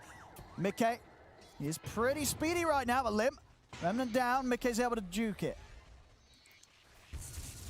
Liquid tried to take advantage of the fact that Ravage was used, tried to be quick for with the mobility, but Alliance brings full force. They are able to battle back, and now Ravage is back up for the next engagement. It's close. It was a nice attempt of a move from Liquid to try to catch that Weaver and the IO, but they were quick. They quickly dealt the split away from each other. And with these skirmishes, Alliance just still keeping this impressive lead. 10K ahead right now. And their tricore is looking really damn strong. You know, Boxy, he's got this good timing with the meteor. I mean, he's got his BKB, but the amount of things that he actually contributes in the fights in comparison to a Tide Runner is just always going to be leaps and bounds of a difference. The Tide's always going to have, for the most part, better effectiveness in almost every engagement as Liquid. They're looking, they got a fresh Hex on Koikfa. Maybe they can catch something off guard here. Let's see if they surprise Limp. Whoop. They're going to get the jump. Instantly with the Hex. They're going to go with the Ravage, but the BKB's already out from Mickey and Koikfa. As they'll turn towards Hanskin, take down the Iron. Now they try to go towards Nico Baby. Nico Baby, he's looking for Koikfa. Time's been brought for this SF though with the Glimmer Cape. Koikfa's out into the trees. Nico Baby turns towards the new target of Boxy. And with the setup from FNG, they find it. Now over towards Mickey. He's running down this Bloodseeker, but the Bloodbright catches him. Can't chase any further towards Mickey. As now, Tiger. Down again with the roll. They'll have another step in a second, but Tiger too far away. He's able to get out with the TP. All things said and done, you know, Ravage used, only casualty, Boxy's OD on the side of Liquid. They're able to make sure nobody else is lost there as we did see some sort of instant reactions there. Koikfa and Mickey having those BKBs as soon as they got any sort of glimpse of S4. They're not having damage. They're having too many things they have to deal with in the fights. Like Nico Baby's completely unaddressed. He's just running rampant. It's a 3,000 HP Weaver who's also dealing crazy damage. And now they don't have their BKBs up. They don't have anything else. They can't contest this Roche. Alliance easily able to get that one. As we see the spells, you know, they connect, but the BKBs were out. Same thing for Nico Baby. He gets hit by point blank Requiem, but he doesn't care. He's got that invulnerability. And Koikfa, very lucky to actually not be under any vision there. He's able to scurry himself away. As the fights just feel so much easier for Alliance to execute every single time. Yeah, the fact is, as you pointed out, the Alliance is still winning the fight essentially when Liquid's 3 cores dodged the Ravage with BKB. You know, it didn't matter. Liquid couldn't punch back. They couldn't do anything with that. And now Alliance 14K ahead. And an Aegis too, so the Weaver even harder to catch as he's already been pretty impossible in this game. Koikfa? Ooh. Koikfa has hit 25, so we do have that nice CDR for the Shadow Fiend. So that'll be really nice as the Requiem seems to be incredibly important for them. They got to get these disables off pre-BKBs somehow, though, to be able to remove a hero from the fight. Just not able to as Alliance with this. They picked up this gem, I want to say, like 8 minutes ago or something for Limp, and he's been able to just take out like all the vision from Liquid. It's been very effective.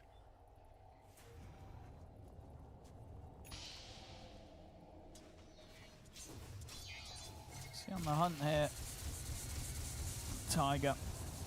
He's going to keep himself well out of it. Liquid's just really scared to get out on the map because of this, you know, this Blink Dagger Lion and then just the relocate potential. Same thing with the Void Spirit. The mobility, they can't match it. Like they want to be able to like sit behind people and protect them like that, but they can't actually just like split out their resources like that. So they're too susceptible. They can't show in lanes very effectively. Taiga, he'll show himself top for a second. They don't look to set up for him with the relocate just yet. Alliance looking for their own play.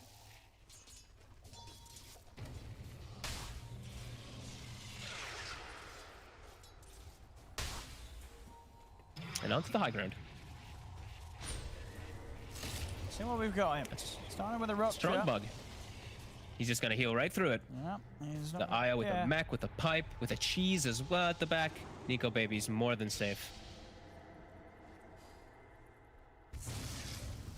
Dire's bottom barracks are under And onto the racks. What's Liquid gonna do about this?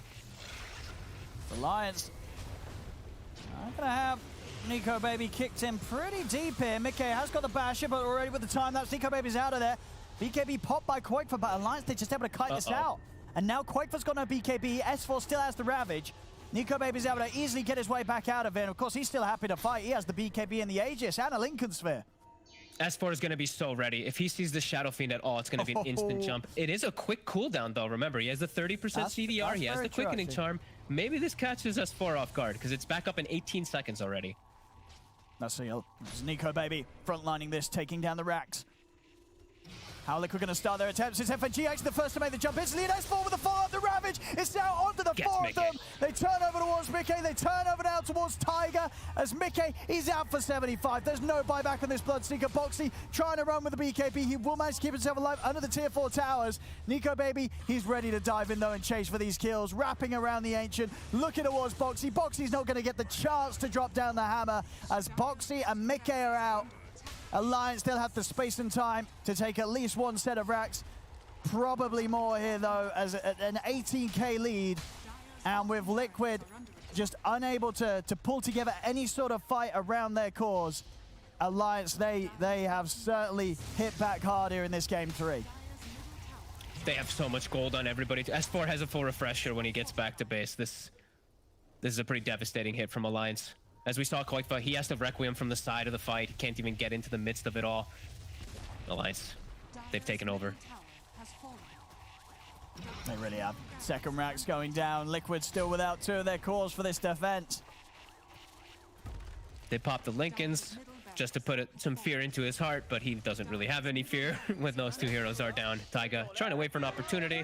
The wave will disappear, and the backdoor does kick back in, at the very least, for the side of Liquid.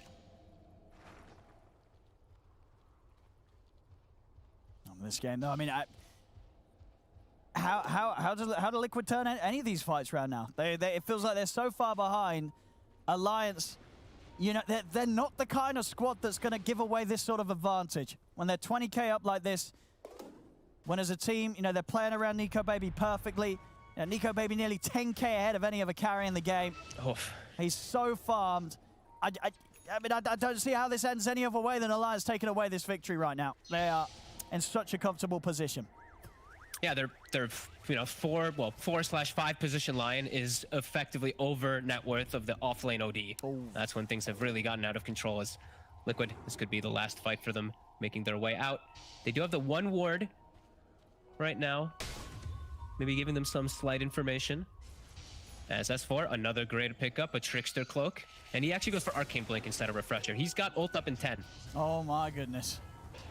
They better be ready for these Ravages. Quakefor already having to put the BKB with the damage from Nico Baby. He's just dying. He's just tearing through him as he'll buy some time with the Yules, but Quakefor will fall. He'll buy back. Mickey trying to turn and fight, but he just doesn't do the damage. The Remnant drags back Boxy. Boxy puts the BKB, but they've lost Mickey.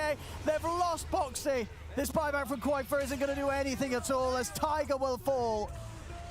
They're going to be able to find him as well. Over into the lane. It's a dieback from Quakefor. He's out for 2 minutes. Another ultra kill for Nico GG. Baby, as this one is absolutely over. Alliance with this 3rd game hitting back incredibly well.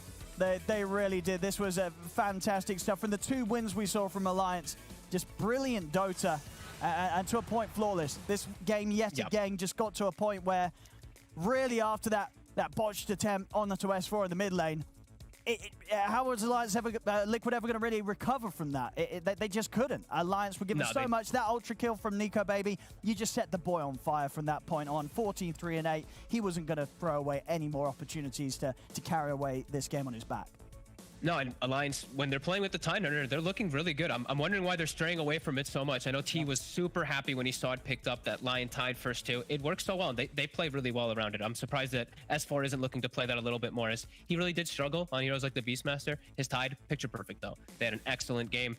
But after a little bit of a rough laning phase, they end up just completely just destroying every single one of the mid-game team fights. Yeah, it really does feel that Alliance as a team is, you know, when they get to this point in the game where they've really got the ball rolling, you just can't stop the sort of power that Alliance is bringing. As fantastic showing and a closer to this series. Alliance take this game 3, and with that, this very important series, it's theirs. 2-1 against Liquid. And that means they get seeded directly into the group stages of the Major. This was such an important series for both of these teams. So, of course, it was also their last series in the DPCEU for Liquid. They have to wait and see what happens tomorrow with the series between OG and Secret. But first, let's talk about what's happening now. What's happening now is that we're talking about Game 3, the series. We're talking also to the winners. And before all that, we're taking a break.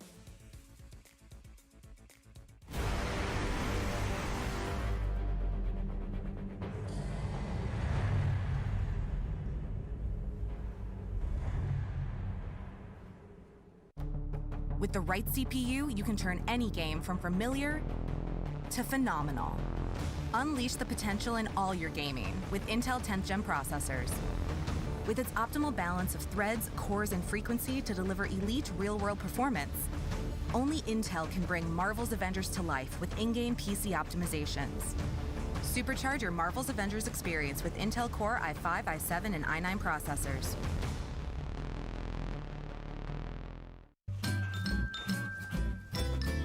You ready? Huh? Hey, easy boy, huh? You ready? Huh?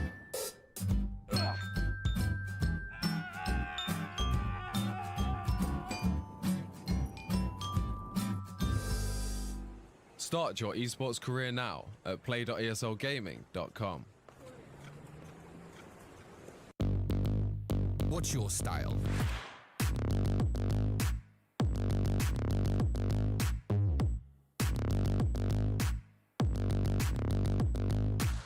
Get your merch at shop.eslgaming.com.